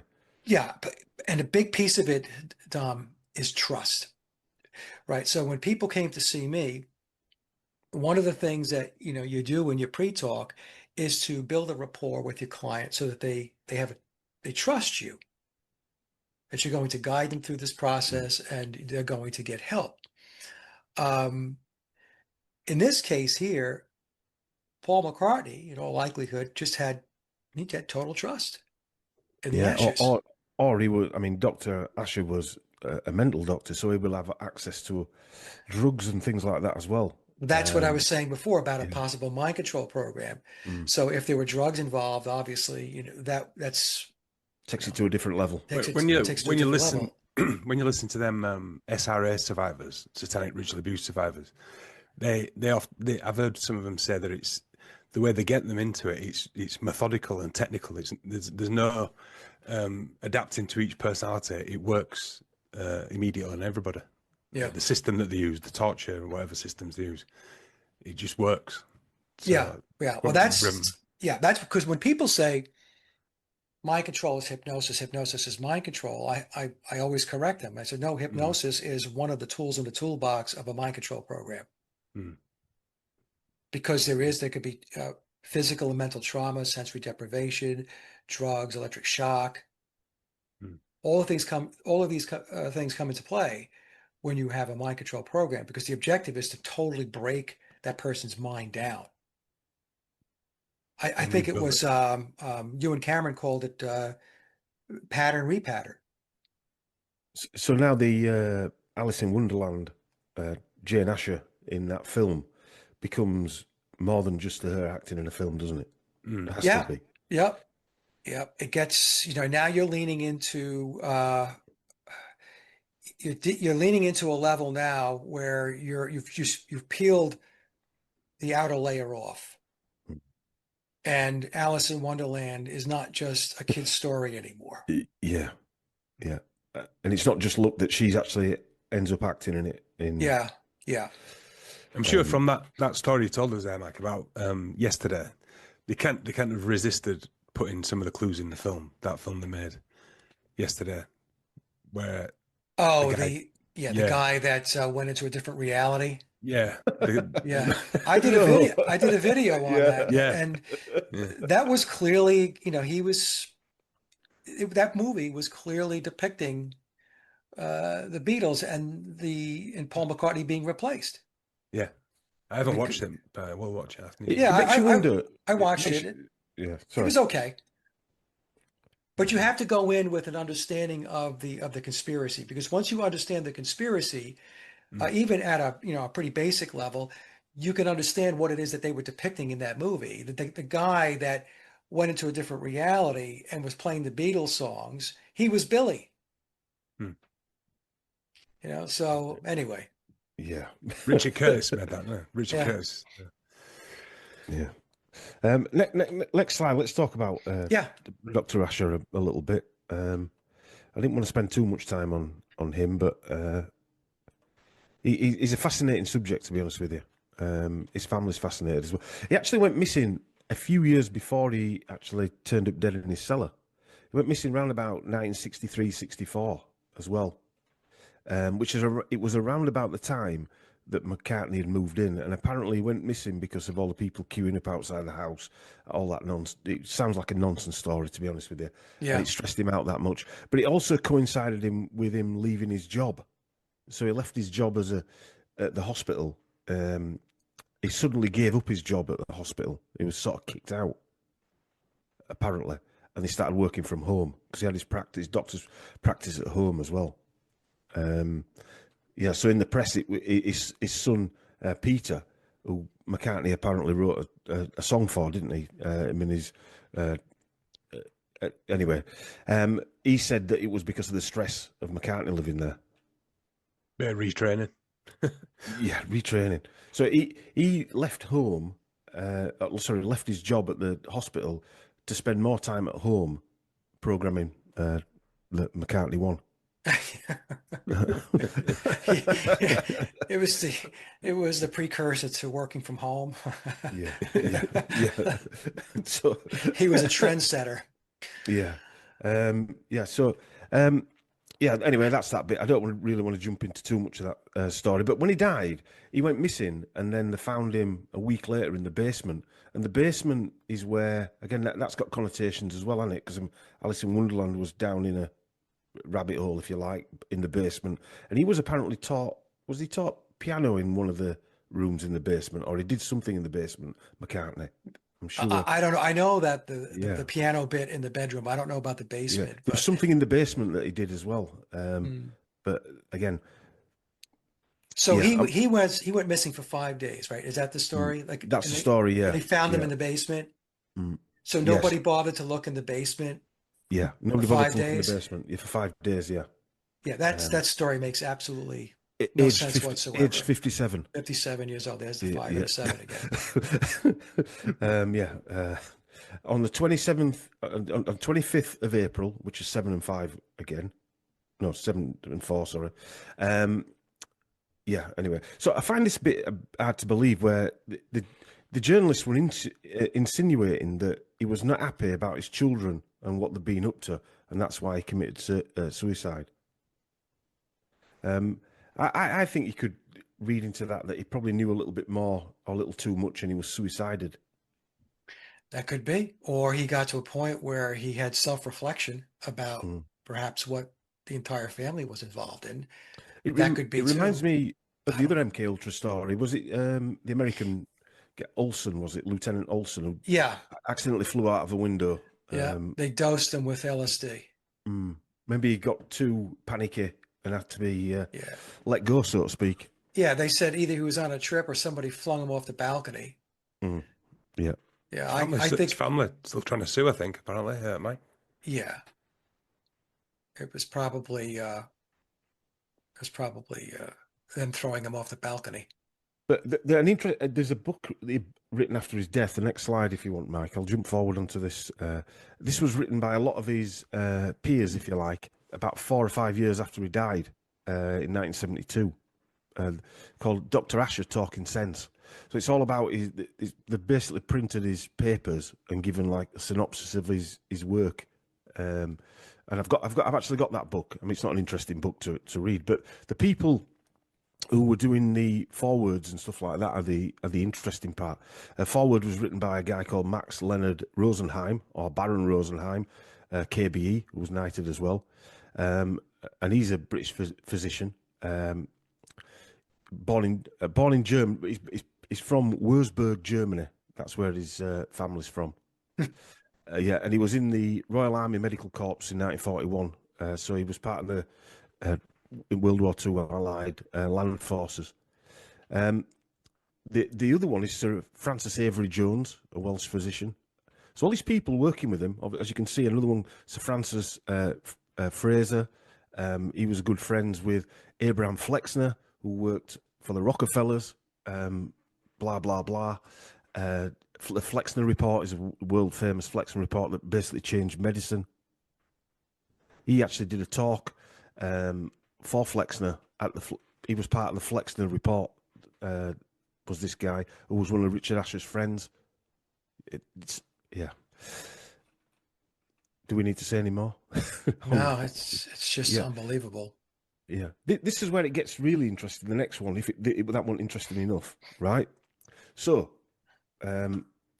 this bit sent me. I had to step away for a bit because sometimes you get research and it gets a bit too much for you. But the Royal Commission on the law relating to mental illness and mental deficiency.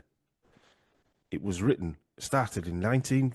What's the date again? 57. Yeah.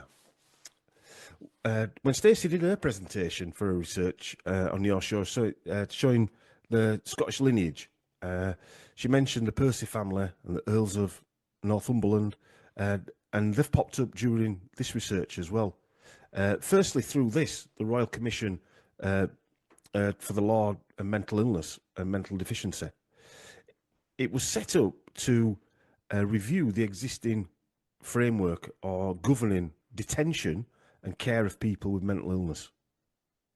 So to me, that sounds like, it sounds very nice and, we're going to look after people, but it also sounds like one of those cover terms that they use to cover up something else, if you ask me. So in 1957, Dr. Richard Asher contributed to this Royal Commission by writing a memorandum titled Mental Observation Wards. So he was writing his, I think, if you go to the next slide, you can see there, that's on the information there on the right-hand side is the part that Dr. Asher wrote there. You can actually read it if people want to read it. It reminded me of the Ken Kesey story. Can you remember he was working in a mental ward and they were actually doing MK Ultra there. It was a veterans ward, I think. And he partook in the MK Ultra. They were giving it LSD, weren't they? But that ward sounds like that to me. And then he went on to write One Flew Over a Cuckoo's Nest, Chris. Yeah, One Flew Over a Cuckoo's Nest. Yeah. Ken Kesey, and did the acid tests and the Grateful Dead stuff. So yeah, he wrote in 1957. Just to backtrack, Dr. Asher contributed to the Royal Commission on Mental Illness by writing a memorandum entitled Mental Observation Wards. What that shows to me is that he was highly thought of within a group of people. Absolutely. To get onto this was called the Percy Commission so it was shortened. So that title I gave you there, the mental, whatever is it, Act of Mental, whatever it is, I can't remember, Mental Illness and Mental Deficiency, was also known as the Percy Commission. Okay. All right. So I did a bit of looking on the Percy family. If you go to the next slide, and the family tree of the Percy family, as Stacey worked on, is very interesting. But the Sir Henry de Percy, first Baron of Alnwick Castle spelled Alnwick, but I think it's pronounced Alnwick Castle in Northumberland. This is round about circa 1270s, so quite a long time ago. This will be Jane's 19th great-grandfather. Okay, so this is the linkage now back to the Percy family, the Percy bloodline. Okay. Yeah. He would also be a great-grandfather of the man Dr. Asher was working for on the Percy Commission as well. So now Jane's actually related to the guy that's running the Percy Commission, who Dr. Richard Asher is writing that memorandum for. And the Elliots are related to that family. Okay. By blood. Yeah. And that's these are twists that you come across, and the connection with what Stacey did as well sort of validates what she was doing if she needed validation, but it sort of revalidates it as well, doesn't it? It adds more weight to what she was saying, is what I'm trying to say, I suppose. No, this is great because this is connected right into what Stacey presented. And, I tell folks that I thought Stacey's work was very compelling, but to have you guys then take a look at it from a different angle, completely different angle, and see it converge is even more compelling. Yeah. And the next one we'll come to is I think that it's the lady that she was speaking about. Elizabeth Douglas Hamilton. She's the wife she. of Douglas Hamilton. That's right. Yeah, she's a Percy, isn't she? That's right. Yes. She, and this is where her royal genealogy comes to it. And so that's her back to King Charles, King Stuart, Charles Stuart II, King of Britain. Yeah. Right. So for the audience, if you look at the bottom of the chart, the far right, the image of that lady, Stacy's work, going back, I guess, about a year ago or so, I lose track of time. This would be conceivably, if Stacy nailed it, and I tend to think she did, would be Billy's mother. Yes. Yeah. Elizabeth Percy, 1916 to 2008. That's the lady that Stacey mentioned. She was married to Douglas Hamilton, 14th Duke of Hamilton. Elizabeth Percy, or Elizabeth Percy, Duchess of Hamilton, was the daughter of Alan Ian Percy, 8th Duke of Northumberland, and Lady Helen Magdalen Gordon Lennox, right name that, isn't it? And we'll find that the Gordon part of that name, the Ashes are also, well, the Elliot family are also related to that family as well. Probably on the next slide. But Lady Helen Gordon Lennox married name became Helen Percy when she married into the Northumberland family on the 18th of October 1911. And they've also, yeah, I think the Lennox part, I traced Annie Lennox. I think I told Mark about this, but he didn't have time. I was going to ask you that. Yeah, Annie Lennox traces back to that aristocratic lineage as well. Is that right? Yeah. It's a bit freaky, isn't it, when you start seeing it in the cold light of day. The next slide, please, Mike. So I'm on 26 there. It's 20. That's Just 26. trip back one. Sorry, 20, I've missed something out there. Just trip back one. Sorry. 26. Yeah, 26. Yeah, a good example is Charles Henry Gordon Lennox, 7th Duke of Richmond, and he's also the 2nd Duke of Gordon, the father of Helen Percy, Elizabeth Percy's mother. The Charles line has a green line running through it there, and in keeping with the Masonic links, Charles Henry Gordon Lennox, 7th Duke of Richmond, 2nd Duke of Gordon, was the Grand Master of the Sussex branch of the Freemasons from 1902. Okay. So this line is that isn't just I was a Mason.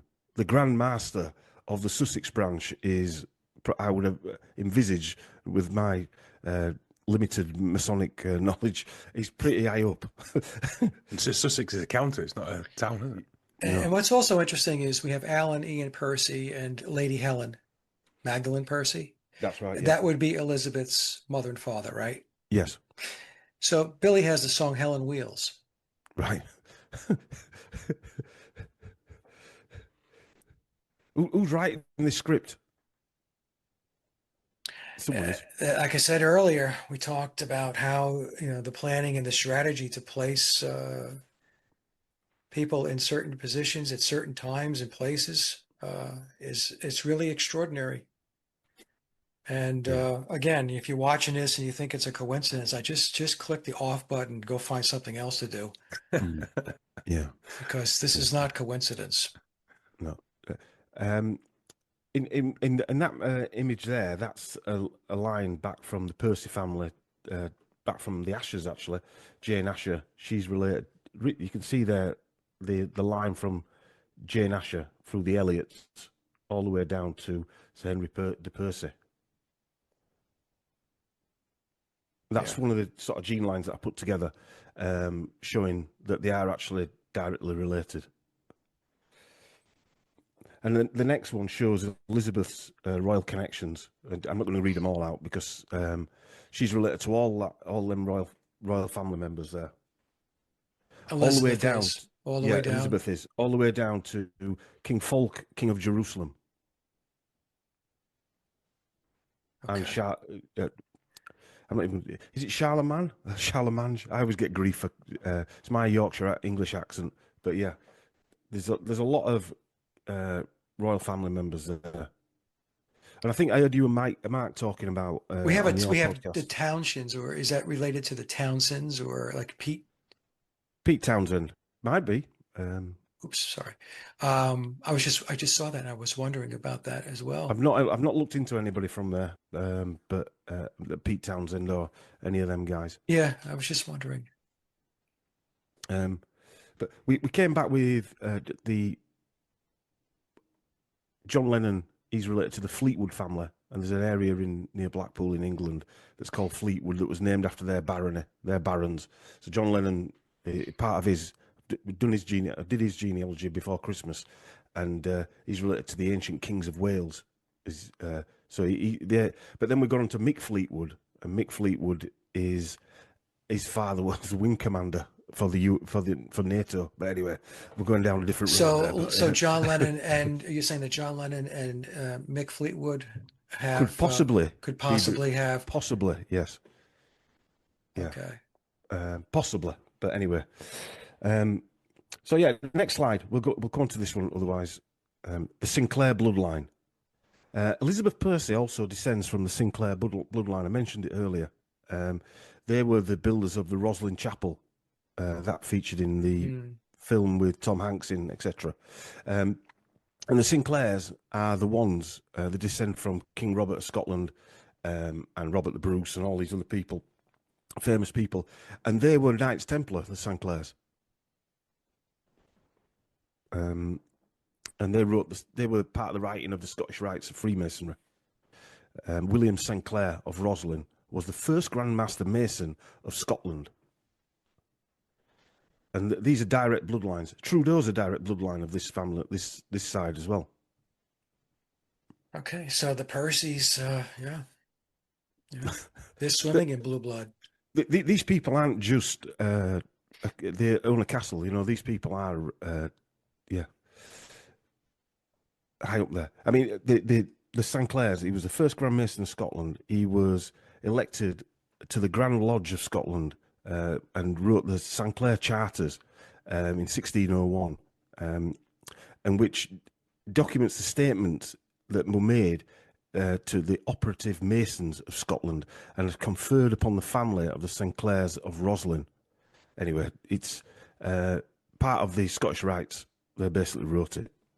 So if that is Billy's mother, that would be his ancestry.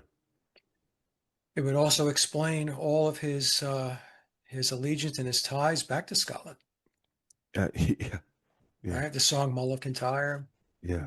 Well, we're going to show that. I don't know. It might be the second one, but in the second, that Jane Asher's royal Scottish lineage ruled over the area of Kintyre.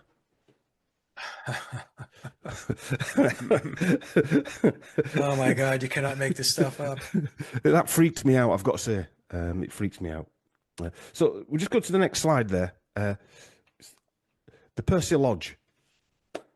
So, yeah, the next one, slide 30, I think it is, Mike.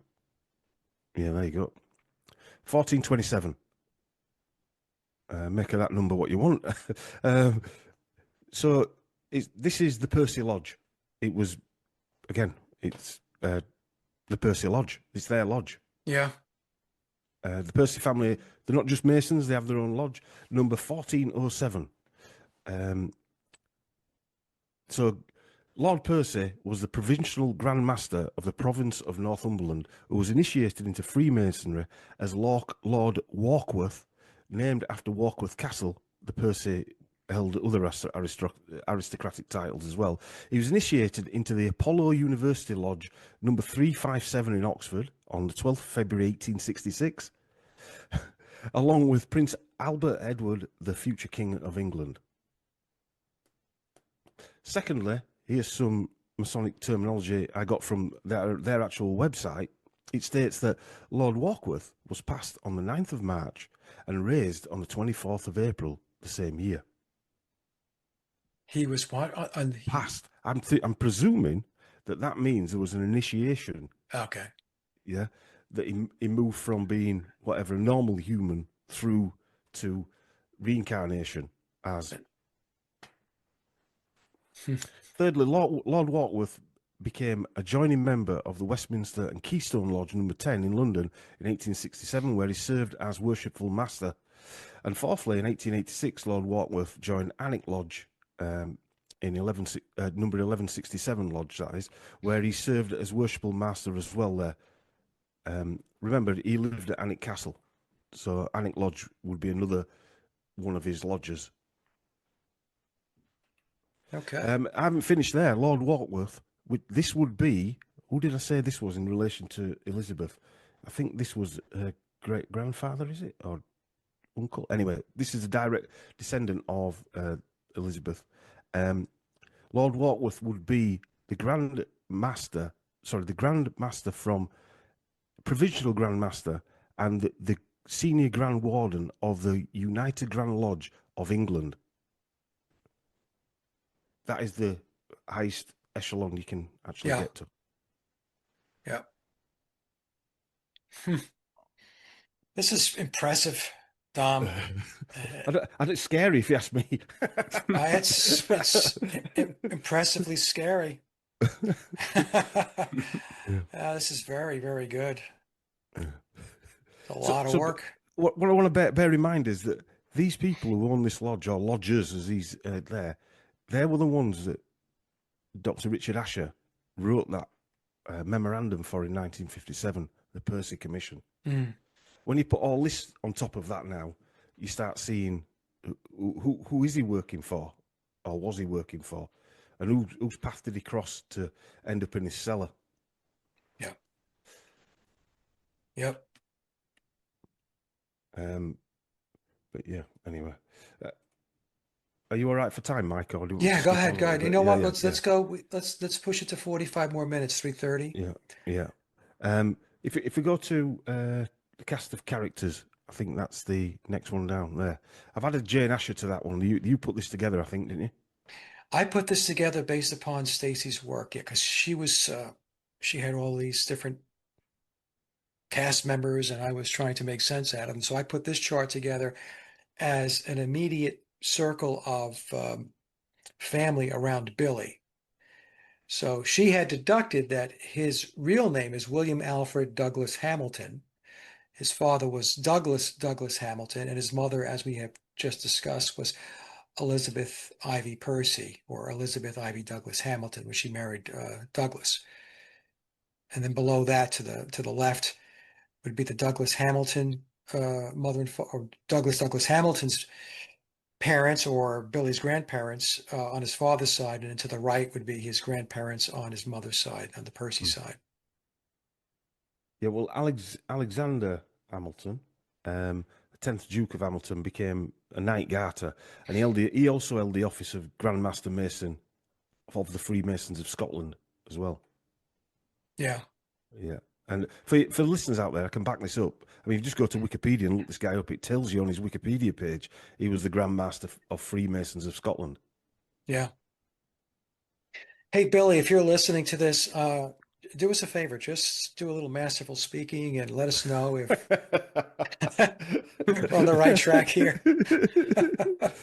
There's a lot of Masons surrounding him. And the next picture, if you just go to the next picture there, I mean, the checkerboard flooring tells you it all, but that's the current Duke, Hamilton. Yeah.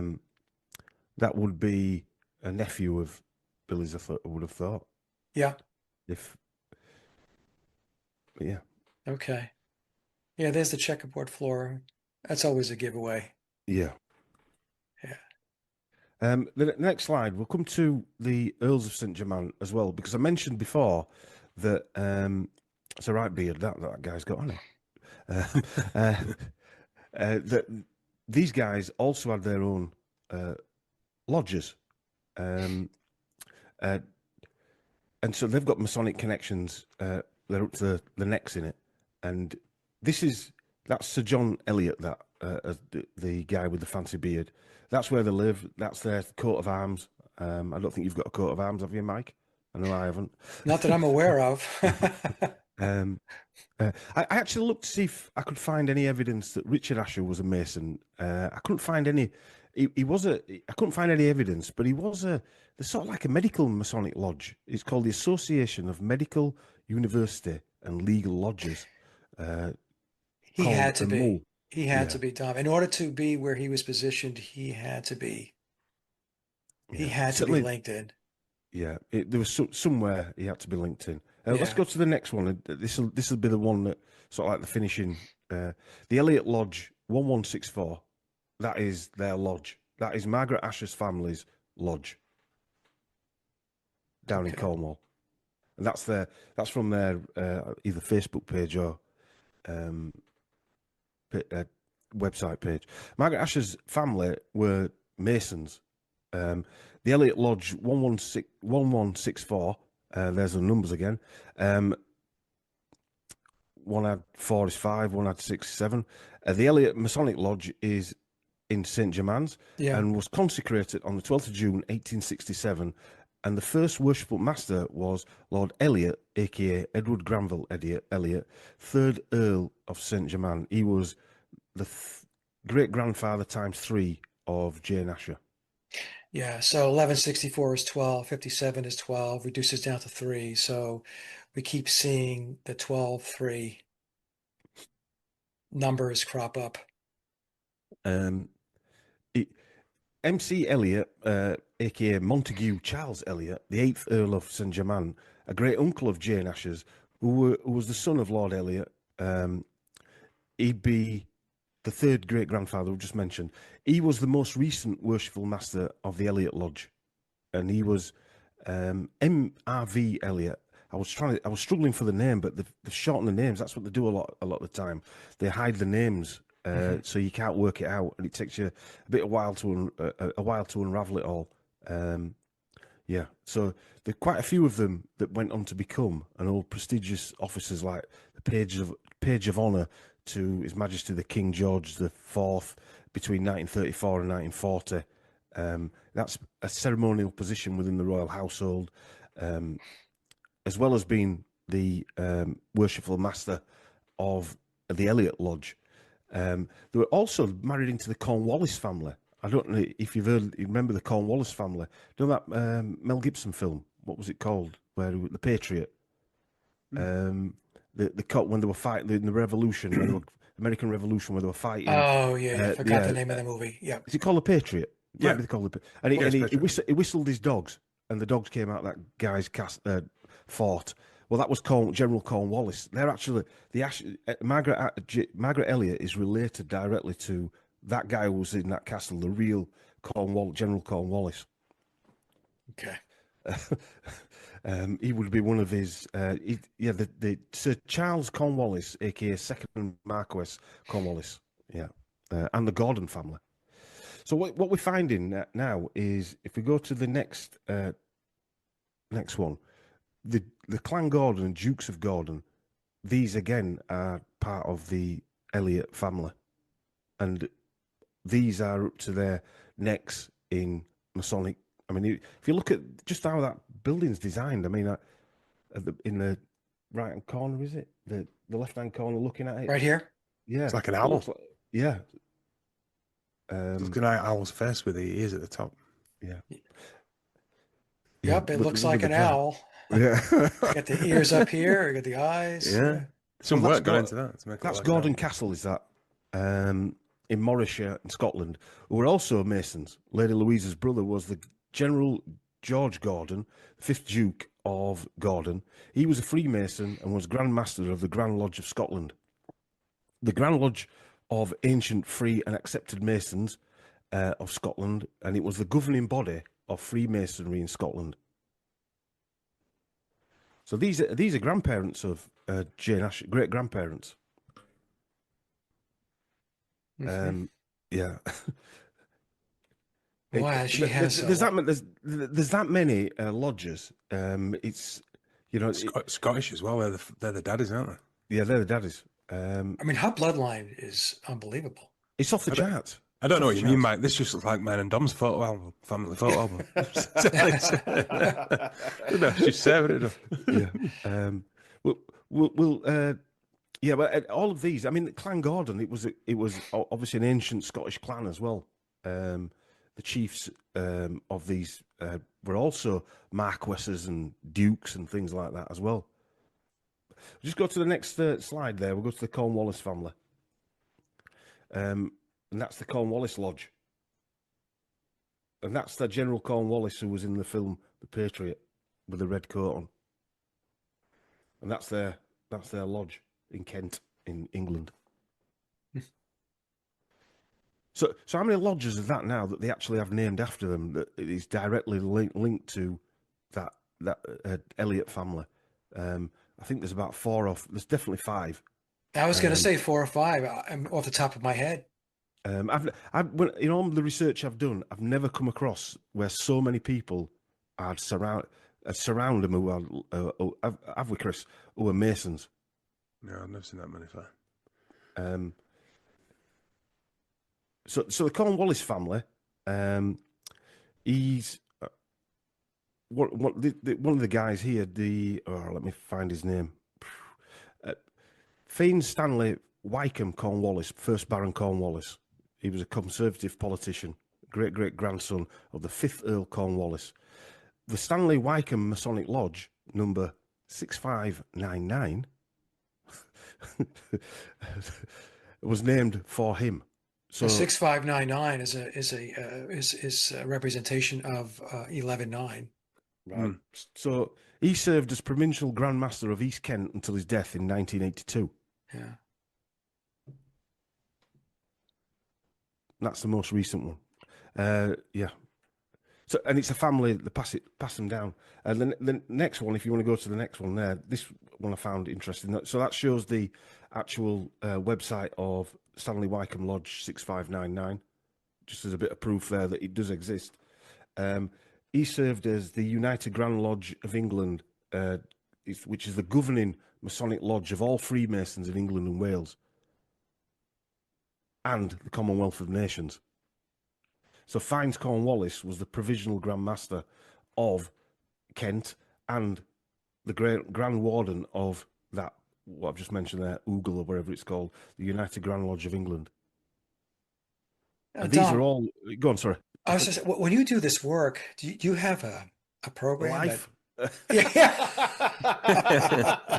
I concluded that you do not. Or a wife.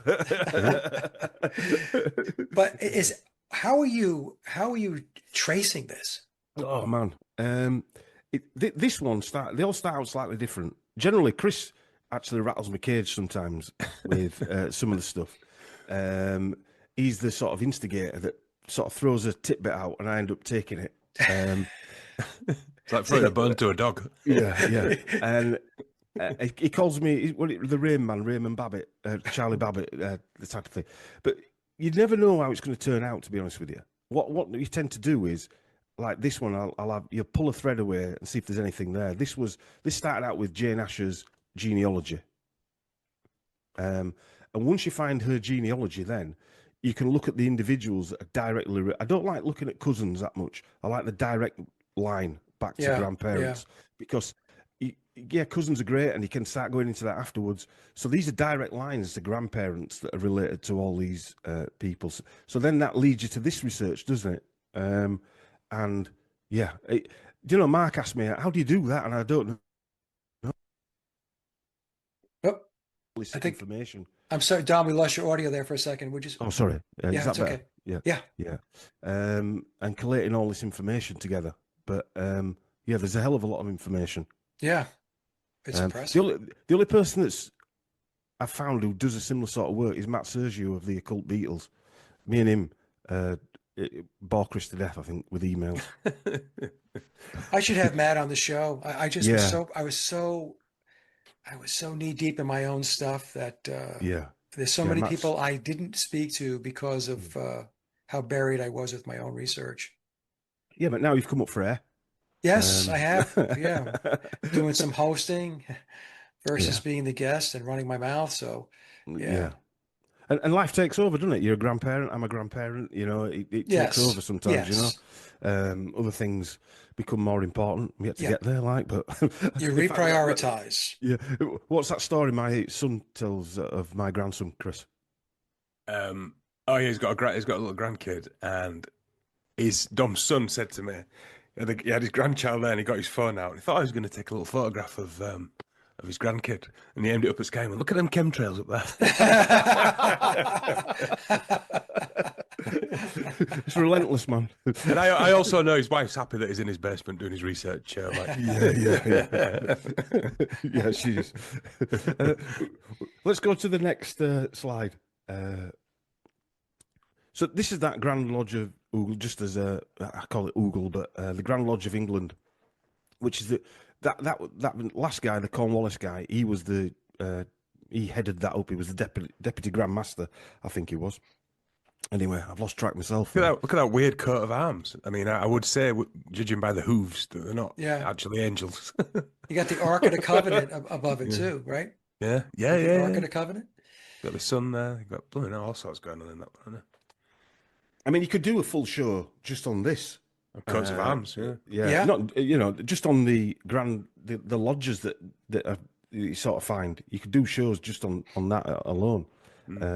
But yeah, let's nip to the first. This is another one who was related to the Ashes, the Earls of Enniskillen, which is Irish. Which is going to bring us all the way back to the Beatles and via the Masons and the Earls of Saint-Germain. Peregrine was the 10th Earl and was the grandson of Montague Charles Elliot, 8th Earl of Saint-Germain, aka the Honourable M.C. Elliot, Worshipful Master of the Grand Elliot Lodge. Peregrine's mother was Ellen Mary Villiers, daughter of Lieutenant Charles Walter Villiers and Lady Catherine Mary Cole. Lady Catherine Mary Cole was the daughter of Laurie Egerton Cole, the 4th Earl of Enniskillen. His father was the 3rd Earl of Enniskillen and served as the first Imperial Grand Master of the Orange Order from 1866 until his death, and he was also the Grand Master of the Grand Lodge of Ireland from 1846.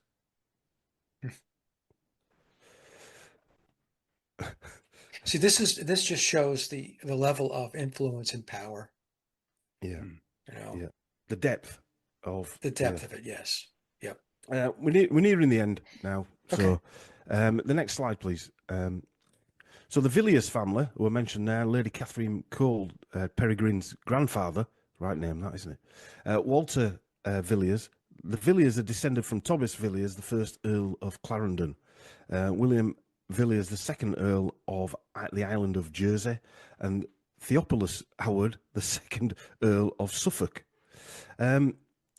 These are directly married into the Plantagenets, Edward IV, actually, Plantagenet.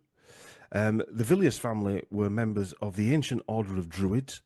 It is the oldest neo-Druid order in the world. Winston Churchill was also a member at the same time. It's well known that Churchill was also a Mason, initiated into the Studholme Lodge number 1591 in 1901, and became a Master Mason in 1902. Churchill's father was also a Mason, I'll just add to that. Victor Child Villiers, who I just mentioned the Villiers name there, the 7th Earl of Jersey, was initiated into the craft on the 25th of October in the Apollo University Lodge number 357 at the age of 20. God knows what went on. I dread to think what went on there to be initiated at the age of 20.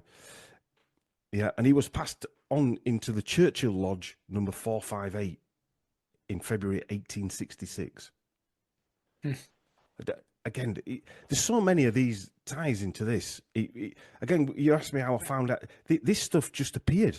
It appeared in future. It's like it were waiting to be found, Mike. Yeah, it's like I said, it's like a synchronicity. It's for people who don't do research, it's probably hard to understand. But when you do the research, it's amazing how information just comes your way. And slaps you around the face. Yep. Yeah. But this is where it comes back round now. So we're going to come back round. Okay. These guys were this Villiers family. They were also appointed the Provisional Grand Master of Oxfordshire. He was Governor of New South Wales. He became the member of the Lodge Iconic number 65 on the 11th of June 1891. He was installed as the Grand Master of the Grand Lodge of New South Wales. So this is an Australian links as well. But the next one, the next slide. This is Peregrine Nicholas Elliot, 10th Earl of Saint-Germain. On the death of his father in 1988, Peregrine succeeded him as a 10th Earl. In 1963, around the time Jane and Paul started their relationship and Dr. Asher was doing his disappearing acts for the first time, the future Earl of Saint-Germain and cousin of Jane, so this is Jane's cousin, bear in mind, Peregrine became a partner in the company Celtabe, which is Beatles the other way around. Right. The company established to oversee distribution of the Beatles merchandise, set up by Nicky Byrne to exclusively look after merchandising interests on behalf of Brian Epstein, who managed NEMS Enterprises. So what are the odds that Jane Asher's cousin would be one of the people looking after the merchandising of the Beatles? So we've got a mother teaching George Martin, who then produces Paul McCartney, and now her cousin is tying up the Beatles merchandising. There were a lot of arguments about the merchandising, weren't there? Because they got a really poor deal, did the Beatles, by the sound of things. I was going to say, from what my research, Brian Epstein was stuffing his pockets. Mm. Yeah. Which is probably why he disappeared quickly. So That's this insane. That is fine. That is insane, isn't it? and and spelling the Beatles backwards is a nod to Crowley's law of reversal. Yeah. Right. Yeah. Mm-hmm. But yeah, so these are just some of the aristocratic bloodlines as well. I've watered it down a little bit, yeah, I find it when it comes back round, and all of a sudden you've got her cousin looking after the Beatles merchandise, and I mean, that's a proper. If people think this is a coincidence, I mean, it just can't be. It's almost like the Ashers were totally involved in the manufacturing of the Beatles. Yeah, good point, Chris. Yeah, It's so indicative of how the control system works, though. Mm. It's all tightly knit. Yeah, it's what is the time frame with the 1963 there, Mike, with Beatles? 63 was what would they been up to that's there? when 63 their first album UK release, Please Please Me, was released on March 22nd of 63. So that's 322. Right. So that's really early on in their career that he's setting up the merchandise. That's early on. And what's interesting is it's early on and they haven't hit the United States yet. So they hit the States on February 7th of 1964.